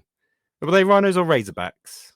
Well, they were Razorbacks, but you said Rhinos. Razorbacks, Razorback. Exactly. So it was not to say it was a filthy list, but it was one that went more into the, if you don't have lots of anti-tank, you might struggle against it. Richie had hardly any anti-tank, and he murdered both those Razorbacks. Oh, he had those las fusils though, didn't he? Yeah, but they weren't pointed at it. He shot them down with like I can't remember. I think it was just like Centurions or something with his heavy bolters or something. Something got rid. Yeah. It wasn't particularly difficult to deal with them. I think there's the thing, ultimately, as the only guy repping the firstborn Marines in that instance, you do start to realize that they as a force really lack certain optimizations that the Primaris range benefit from in this edition. But irrespective, yeah, I agree. Like, it looks like it had potential to be good. Yeah, but it wasn't. I had someone message me on Facebook about a Krieg 500-point tournament that they were going to. Not a Krieg tournament, sorry, they were taking Krieg to a 500-point tournament. And his list, was 1 tank commander, 1 troops infantry squad, and another Lehman Russ, both of which would demolish a cannon tanks. And I was a bit like, 500 points with 2 tanks is a bit cheesy, if you ask me, but also potentially not that good, because you can't screen out your tanks. If someone's got some fast-moving units, you're just going to be stuck in combat with them. I would potentially drop 1 tank and take some other stuff to one, not just be that guy, because even at 1,000 points, 2 tanks is it's okay, but quite a lot of tanks, especially Lehman Russ. Well, certainly now that they're sporting the 2+ save, and obviously the orders can be given. Well, admittedly, the orders could have always been given to the Lehman Russ. But I think in a 500-point game, no one's really going to be taking lots of tanks or lots of anti-tanks. So I feel like it's a bit almost unfair to take that much vehicles. But if it's a tournament, he could have dropped one of the Lehman Russes and added a vulture. Yeah. You just go with. I mean, that would have been even more No, I hilarious. know. I sort of suggested to him that maybe you'd be better off with some Death Riders. So one, you can screen stuff out, but also they've got good maneuverability to actually go on to objectives and things like that. If you've actually got missions to play, whereas one And they're also quite Krieg as well, right? Like, well, yes, yeah. So that's what I. Not the Krieg are just Death Riders. No. They just are now. And engineers, but that's about it. Oh, engineers, yeah, that's Krieg in a nutshell. Krieg, the cavalry army. I just didn't know. Wait till plastic Death Riders come out. That'll be interesting. And then Krieg won't have anything special anymore. By the way, the Elder teases that they've been doing on Warhammer Community on the topic of future things on the horizon. I mean, to call what they're doing with those Elder teases is a little bit absurd, isn't it? Given the fact that it's quite clearly them going, look at what's happening for the Elder, and it's also blatant what everything they're showing is. Yeah, it's like they've given up on the idea of teasing. It's also like, we're not really teasing anything but Elder as well. It's basically, it's not the Advent calendar, it's the Elder calendar, really. Yeah. That's what they're going for. The countdown to the next thing. Basically, they're just saying, yeah, guys, we got your back. You're getting new plastic Elder. Great. Yeah. Do you hear, Phil, as well, that people are saying that it's likely that Corsairs are coming, which means that thing I said I wanted to happen might very well actually happen. Yeah, I actually really like Corsairs, and as much as I hate Elder, like I've always had a friend who plays Elder, not just you, Dan. Even back when I was at school, I knew someone. You've had no friends before me. As far as I'm concerned, you didn't exist prior to the year 2011 or whatever it was. The classic narcissist. Okay. What is that? I'm just a figment of your imagination, of course. Yeah. I mean, in a way, you are, because this is how my brain is how I perceive reality and all things in it. Thus, in a way, everything is a figment of my imagination. When you close your eyes, and I no longer exist. I mean, after this conversation concludes and, the screen turns off, no longer exists. I literally just go back into my giant Tupperware and I seal myself in, wait to be awoken for the following weeks to record the next episode. Yeah. No, you just fade into non-existence, mate. It's all it is. It's like, trying to imagine what the world was like before you were in it. It's, it's just incomprehensible. Well, let me pretend your imagination has come up with a backstory for me, and that involved. Okay, yeah. Well, it obviously has, because here it is. And in that, I had friends at school who also, one of them played Elder, so they've always been the thorn in my side as this constant good enemy that I'm always struggling to beat. However, I like the fact that I have joined a long line of thorns in your side. I know, you're just one of many irritants that you had to indulge. I mean, I haven't had to do a podcast with any of them, if it makes you feel better. That's just on me. That's how it is. But you might trade me in for another Elder nerd at some point. Exactly. If anyone wants to apply, please let me know with photos of your Elder army. Exactly. Phil's going solo now. Now he's jobless. He's doing this content creating thing full time. Exactly. That's all I've got. He needs better colleagues. Anyway, what's the next question, Phil? We're going to talk about this Elder thing. Sorry, I wanted to carry on my story. So my point was, at one point after collecting Krieg, I was like, the one thing I'd quite like as a Forge World fan was the Corsair army, because Forge World produced the Corsair upgrade kits for the Elder army back when they were actually called Elder. And yeah, they gave them like little wings and all sorts, which I thought was really cool. I like the idea that they're all pirates, for example. That's very cool. So yeah, I was totally down to buying them. But I think by the time I did that, they only did like one upgrade kit still, and all the others were like out of production. And they were either impossible to get like secondhand, or they just went for crazy money off of eBay. And it's like, okay, I don't like Elder that much. So if they did plastic Corsairs, I could be tempted to. I genuinely think those plastic Corsairs will come as a kill team. I think that's what they'll be. That seems like a likely bet, and I think we've speculated that already. Yeah, fingers crossed. I'd like that. Yeah, no, me too. What's the next question, Phil? Next question is from fan of the show, Toke. Fan of the show, Toke. He says they're good fun in response to our multiplayer games are good fun. He even does a little clap emoji, which shows you how good he thinks it is. I think it's important to figure out a balanced way to score points and a balanced turn sequence. Chatted with Phil about it, and I'm sure he raised the points we talked about. The pressure is on, he says. I'm trying to think if I can remember what he said.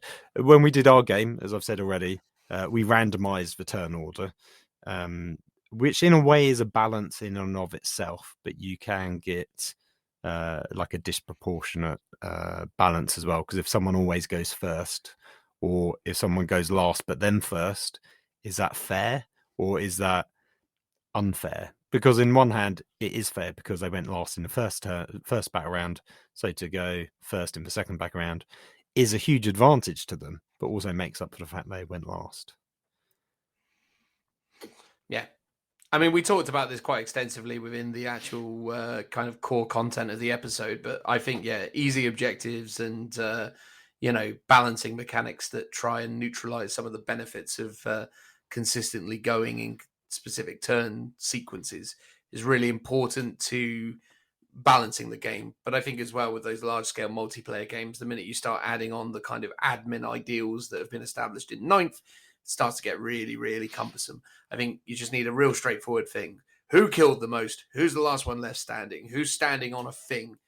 Just keep it simple, right? It's a very different style of gaming and doesn't need the same sort of, granularity that you would expect from other systems or other more potentially balanced systems or methods. I feel to like balance. Objectives and potentially doing actions on objectives is a good one because it's something other than let's gang up on someone and kill them, which would be the most efficient way of playing the game when it comes to shooting. It's like, oh, these two people are, next to each other, so let's gang up and kill the other person, then fight it out amongst ourselves. Whereas if you're doing objectives, or especially when you've got to make the choice of is this unit going to shoot, or is it going to have to not shoot to score some points? I think that's a really good trade-off. Less so of a choice when you get stratagems which can sort of override that effect. One idea I had for the turn order is like a kind of a rolling turn order. So imagine you go first battle round 1, you then go second battle round 2, third battle round 4, and so forth. So your position within the turn order constantly goes down. And then same with everyone else. So if you go last in the first battle round, you'll end up at the top and go second in the next battle round. But I was trying to work out whether it's better to go down or go up the turn order in terms of what's fairest. Because potentially battle round 5, if you went last in the very first turn, but are going to be first in the last turn, is that a benefit? Because by then a lot of stuff's dead. I suppose if it's it depends how many players. I mean, again, I quite like the person who goes first, goes last, and then roll off thing that we were talking about. But again, there's a multitude of different ways that you can orchestrate that whole system. I just think it's important that you do it because I think this is one of those instances where, randomization of turn sequences is important. But at the same time, what I will say as well, though, is I think a game system that has really good baked in mechanics for multiplayer has been Kill Team, because Kill Team has a more, I go, you go, pick a unit at a time or model at a time. Yeah, it's got mechanics baked into its kind of core gameplay design that can easily insert more players because they just fall into this you go I go situation. Yeah, I've not got to the rules section that relates to multiplayer in the current edition, but the previous edition had, I'm referencing the previous edition had multiplayer baked into it to the point where there were multiplayer missions up to I think 4 players. So, and I'm sure, and it worked. Yeah, all the games I played in Oxford with my local friends that aren't you, Dan, were always multiplayer. Pretty much, they were always 3-player games. So yeah, it worked pretty well, I thought. Oh, it sounds good, mate. But yeah, I think I'm sure you did Toad justice during the bulk of it. What's the next one, Phil? So over to Facebook now. We've got Keel. Facebook. Now. He says, "Do you think these rules can be extrapolated out to 5 or 6 players?"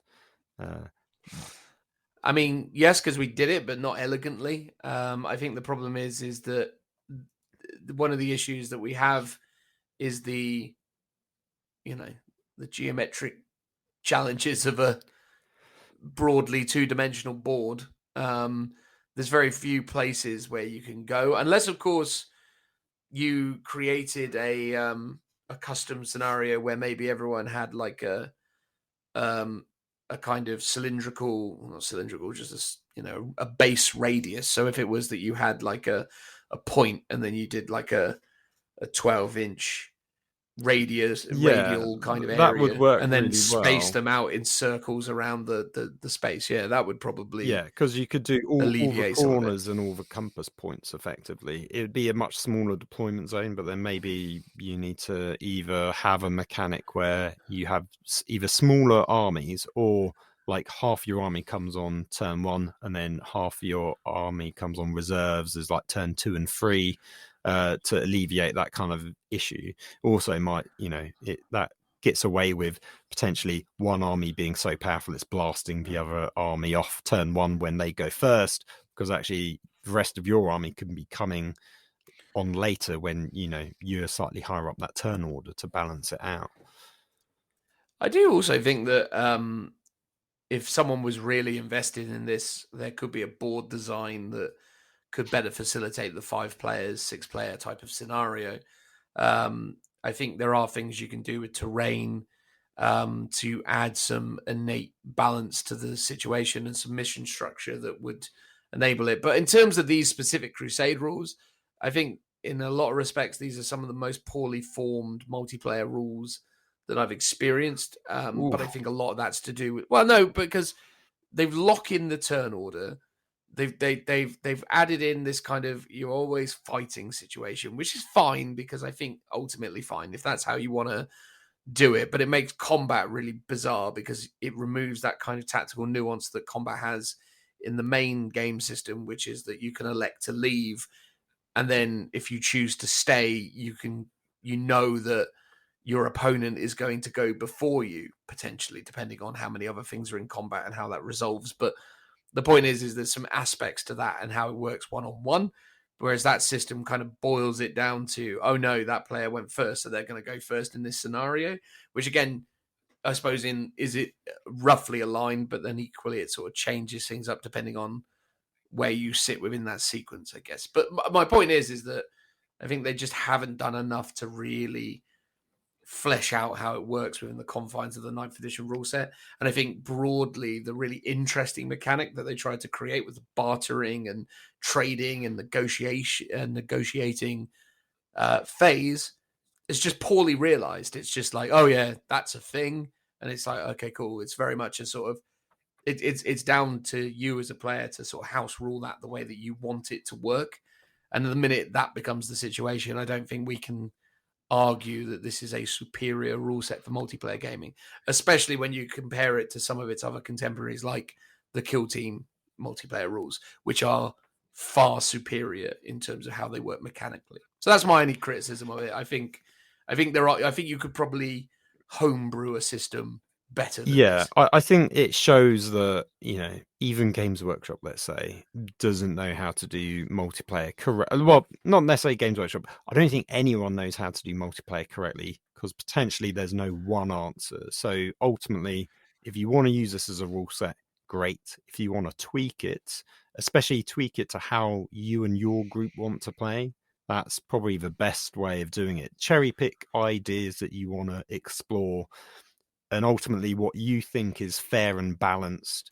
Another gaming group will just laugh at you because they think it's rubbish. But if it works for you guys, then do it. And I think that's the way to look at it. And I think Games Workshop have tried a good job at doing it. Yeah, as you say, I'd much rather be able to shoot into someone else's combat and randomly hit them. They've given a lot of priority to the turn order, which maybe is meant to be balanced out by the fact that you can barter your turn order away, because it is so powerful, but because we didn't do it, it therefore just puts too much weight on it. I mean, maybe knowing this, having played a game, when it comes to bidding for the turn order, we'd all be throwing in 3 CP to get the most number of dice to make sure we're higher up the pecking order. And again, I think this is something that Games Workshop do a lot, is I feel like they put too much weight into using CP as a balancing mechanic. Like they use it for the crusade. If someone's got more crusade points than you, they'll give you half the difference as CP. And it's like that having 3 more CP, say, doesn't balance out the fact that someone else's army has all innately got like reroll 1s to hit or can advance in charge or has got a bunch of cool stuff. Like 3 CP doesn't make the difference because it's a huge amount of like points value that they've got added to their army. And I think, you know, they're expecting you to throw up a bunch of CP to bid for your turn order. And again, that in and of itself isn't enough to balance the fact that you're going first every single turn in a multiplayer game, I don't think. No, I agree with that. So I think there's probably other ways to do it. I think randomizing turn order to me seems the fairest because it's random and it's chaotic. And while people might not like that, I feel like that's sort of like the ethos of a multiplayer game that you've got to embrace. My last point about 5 and 6 player games is maybe you do need to break out into teams. And one thing that we haven't explored is in a 6-player game, rather than do 2 teams, why not do 3 teams of 2? Because that is not something I've played before. And I think that could be a lot of fun. Yeah, I agree with that. I think that could certainly be something worth exploring for sure. But there we go.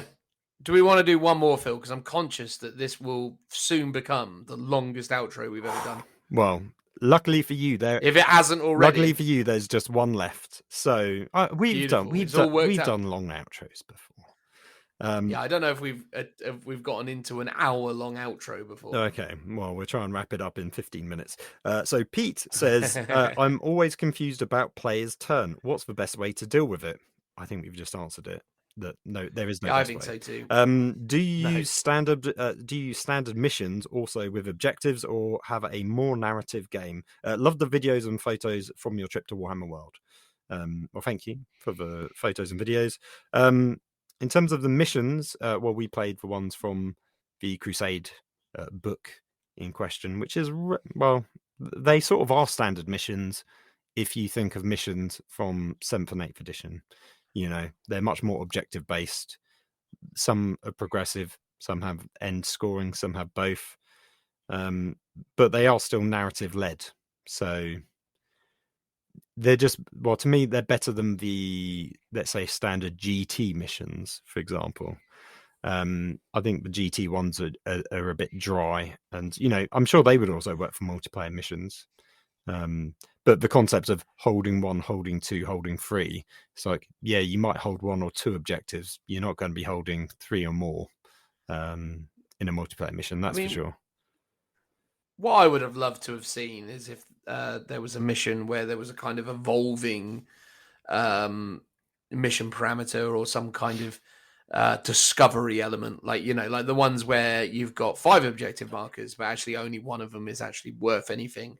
But even in uncovering other objectives, there are still innate benefits that you gain from, you know, uncovering that particular objective. So, like, you know, you get like a war gear upgrade for your squad sergeant that did it, or something intriguing. Now, admittedly, obviously, now I'm starting to talk about like administrative additions that you're going to add to it, which kind of counteracts what I was saying before. But again, I don't know, something like where there's a certain, like, you know, almost like a kind of a dungeon, you know, hero quest style vibe to it, where you're hunting around for something on a battlefield. I totally get that. Earlier today, I was listening to War Games Illustrated did a video reviewing Silver Bayonet, which is basically a gothic horror skirmish game like Kill Team, and within that they have similar sort of mechanics. So your objective markers are called clues. Once you get to a clue, you can reveal it and you roll off on a table to randomly determine what that thing might be. And I was thinking about this for a 40k campaign, a bit like the concept of Inquisitor and some of their missions, where you do have these evolving mission structures, exactly like you were saying. So imagine you've got objectives going around the table. You get to one, only one of them has like the thing that you want. But the thing that you want, as soon as you reveal it, is like a guy that you now have to escort off the table that you then control. So it's a bit like the relic, but there's only one of them and you don't know which one it is. And then so you've got part 1 of the mission is to find the actual objective out of all the 6 that you've got. Only one of them is the right one. And then once you've done that, you're on to part 2 of the mission, which is you're now fighting over control of this like character or thing that you've got to like extract from the board in some fashion.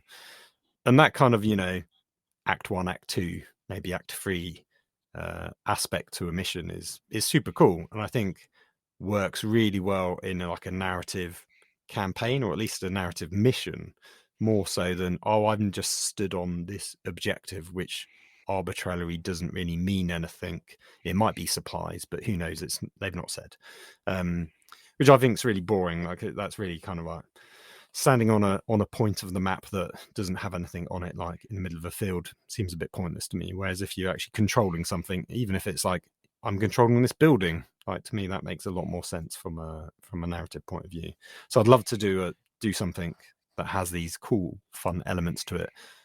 But as you say, more admin than a normal mission. But I feel like the trade-off of it makes it a lot more exciting, because it's also something that happens once. You reveal it. This is the next step. It's not like I'm got to keep count of 4 different secondaries that I might be doing if we're talking about like new future GT missions, and I'm scoring each one individually.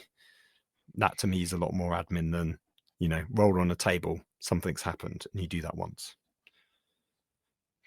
Yeah, that sounds fair. I think, again, having that kind of element and adding that extra effort in. I think that's the truth of it, right? Is like, I think really to get the best results out of these style of games, you want to have more optimal arrangements. I'll be honest with you. I think, in a lot of respects, I know this is going to sound controversial, but I'm going to say it anyway. I think Warhammer World is one of the worst places to do it. I think it's difficult to concentrate on what's happening. The boards are, if they are the boards that you want to use, they're just a bit too suboptimal for what you're trying to achieve a lot of the time. And I think they're very rigid in what they are, because all of the terrain placement is fixed and everything. Like, you can do some cool thematic things, and I suppose if you know in advance that you're going to use a specific board at Warhammer World, I suppose you can theme around that.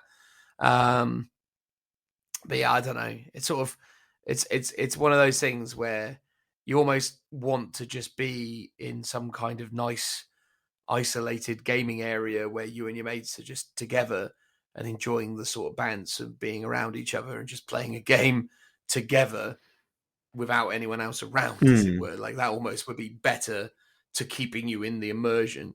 Because I think my thing is we got to Warhammer where we started playing it, and then people are like, it's like going off and getting drinks and stuff, and there was all this sort of hustle and bustle going on around the games all the time, where people were moving away and doing other stuff or whatever, which is fine. I mean, again, it's fine. On a handful of occasions during the weekend, I had conversations with other people who were like, "Oh, those, cherry red Space Marines look super cool," and I'm like, "Yeah, I didn't paint them, but thanks." I'll take it. Yeah, exactly. Cheers for that. Shout out to Tom over at Garage Hammer. Garage Hammer Tactics, I think, is the name of his YouTube channel. Cheap plug. So yeah, I don't know. It's intriguing. Warhammer World's a great space, and it's definitely like the hobby mecca. But I think I'm at that point now where, to me, going to Warhammer World for a specific event is still a super cool, fun thing to do. But just going there for like general gaming purposes, I'm like, probably just stay at home. Well, yeah, I mean, we haven't done. I mean, that was the first time in a long time where we've just gone up for the weekend ourselves. I mean, you went up with Joe like a month before, so maybe because you've already done it, it wasn't quite as special. So I think the boards are fantastic. The ones that are incredible, pre-built, but there is the inherent flaw of the terrain being fixed. the terrain isn't really built for 8th or 9th edition, so it's a bit sparse. The table we were on was absolutely huge, but that's fine because it's like meant to be for an apocalypse game, really. That's the sort of size that it's on. But yeah, amazing for like immersion photos, or just for if you want to come up with a real narrative customized mission. You book the board if they've got it available. Cool, then you can write a little custom mission down to that one. So there's the one where it's like the Down Titan. I really wanted to book that one on the Sunday and couldn't. And you could do a cool mission around that, like you're scouring around the wreckage of the Titan, hunting for clues or an objective of some kind. You could do some interesting stuff for sure. When you and I had a game there where it was Blood Angels versus Krieg, I loved that game because it was super entertaining, but also we got some great photos out of it. And it was just a really good day of gaming at Warhammer World, and that was fantastic. And again, I'm not saying that the weekend just gone wasn't entertaining. I'm just saying that a certain aspect of it is sort of, I think again, it's just sort of, it's the hubbub of it. Because I think as well, when you and I went up and we played that game, when your Krieg were getting photographed by the studio, we went up on like a random Friday or whatever it was. So it was super chilled out. I think that's the thing on the weekend, especially when they're running another event, where it's really bustling and warm and loud, and just like, it was just that thing where it's like, it's not quite the right vibe for, and also as well, I think the other mistake that we made, and this is nothing to do with Warhammer World, it's more to do with us, was we went up in the morning. I feel like we should have gone there the night before, because it was that thing where I was like, I'm really tired. Yes, that's always the way if you're traveling on the same day. More so for you because you're picking me up, so I didn't have to get up quite as early. The alarm went off at 5 a.m. and I was like, "Whee, off we go!" Yeah, I do remember they used to have a fantastic board that had the old Imperium Fortress that we played on one time. So a bunch of us was defending the fortress against the attackers. And that was like, God, that's probably like one of the most thematic games that we've ever played. That one was pretty awesome. Yeah, that was a good time. All right, there we go. Thank you very much, everyone, for making it this far into the pod. Miraculously, Phil, this might be one of our longer episodes, and we managed it talking about broadly nothing. Huzzah! Huzzah! The Lookouts way. Everyone loves a 3.5 hour elongated conversation about the same topic. People do have commutes to go on. Exactly. And if you needed to get some sleep, I hope we supplied it to you, and you're now, rousing from your hopefully slumber as you're approaching the main station. I was going to say, I was thinking, hopefully not while you're driving, because we wouldn't want that. I wanted to die like my grandfather in his sleep, unlike his passengers. Oh dear. Anyway, thank you everyone. Thank you very much, everybody. I can't talk. It's literally. I mean, that is obviously not true because I've said so much so far. Should we do just a last little thing? The Christmas update of what's happening over the coming weeks. So we've got this episode, which has just happened. And we got the next episode, which is going to be about Space Marines. So we're going to do the Space Marine episode that we didn't do this week. Joe was supposed to join us for that, but he's not now because he's useless. Good old Joe. Although he is going to do the quiz, which will be our New Year's Day episode, but our Christmas Day episode, which precedes the Space Marine episode, is going to be our 2022 predictions, 2021 wrap-up. Kind of retrospective wrap-up, hobby wins, moments throughout the year, all that good stuff. A bit of a nice kind of lovely retrospective. And the only thing I wanted to say to you now, Phil, is should we have the Christmas theme on this episode onwards? I mean, I've not got my Christmas tree up, so I would say from next episode. Yeah, but that's because you're a bar humbug. I can't believe you've not got your Christmas tree up. That's crazy. Got yours up? It's well into December. Oh, I mean, yeah, you don't want to get up too early. No, that's true. No one ever wants to do that, Fine. All right. There you go. You heard it there for everyone. I mean, it's not Christmas yet. There's only one Christmas episode. No, it's true. But I just wondered, you have a couple episodes Christmassy sort of. It's Christmas what time, was the isn't it? precedent we set last year? Can you remember? I can't remember. I think we just started doing it in December. No, okay. But don't let that, that was a different time, mate. That, because we only would have done actually one, maybe two True, episodes last true. December. Next episode. Because it was a different format. Next episode. All right, Space Marines on. We'll do Space Marines Christmas Day. New Year's thing is just a New Year's thing. I'm excited about the quiz, though, although... Anyway, we can talk about that in the next episode, because we'll have more of an idea of how that's going to go. But it might be more complicated than I first thought. Anyway, goodbye, everyone. Bye-bye.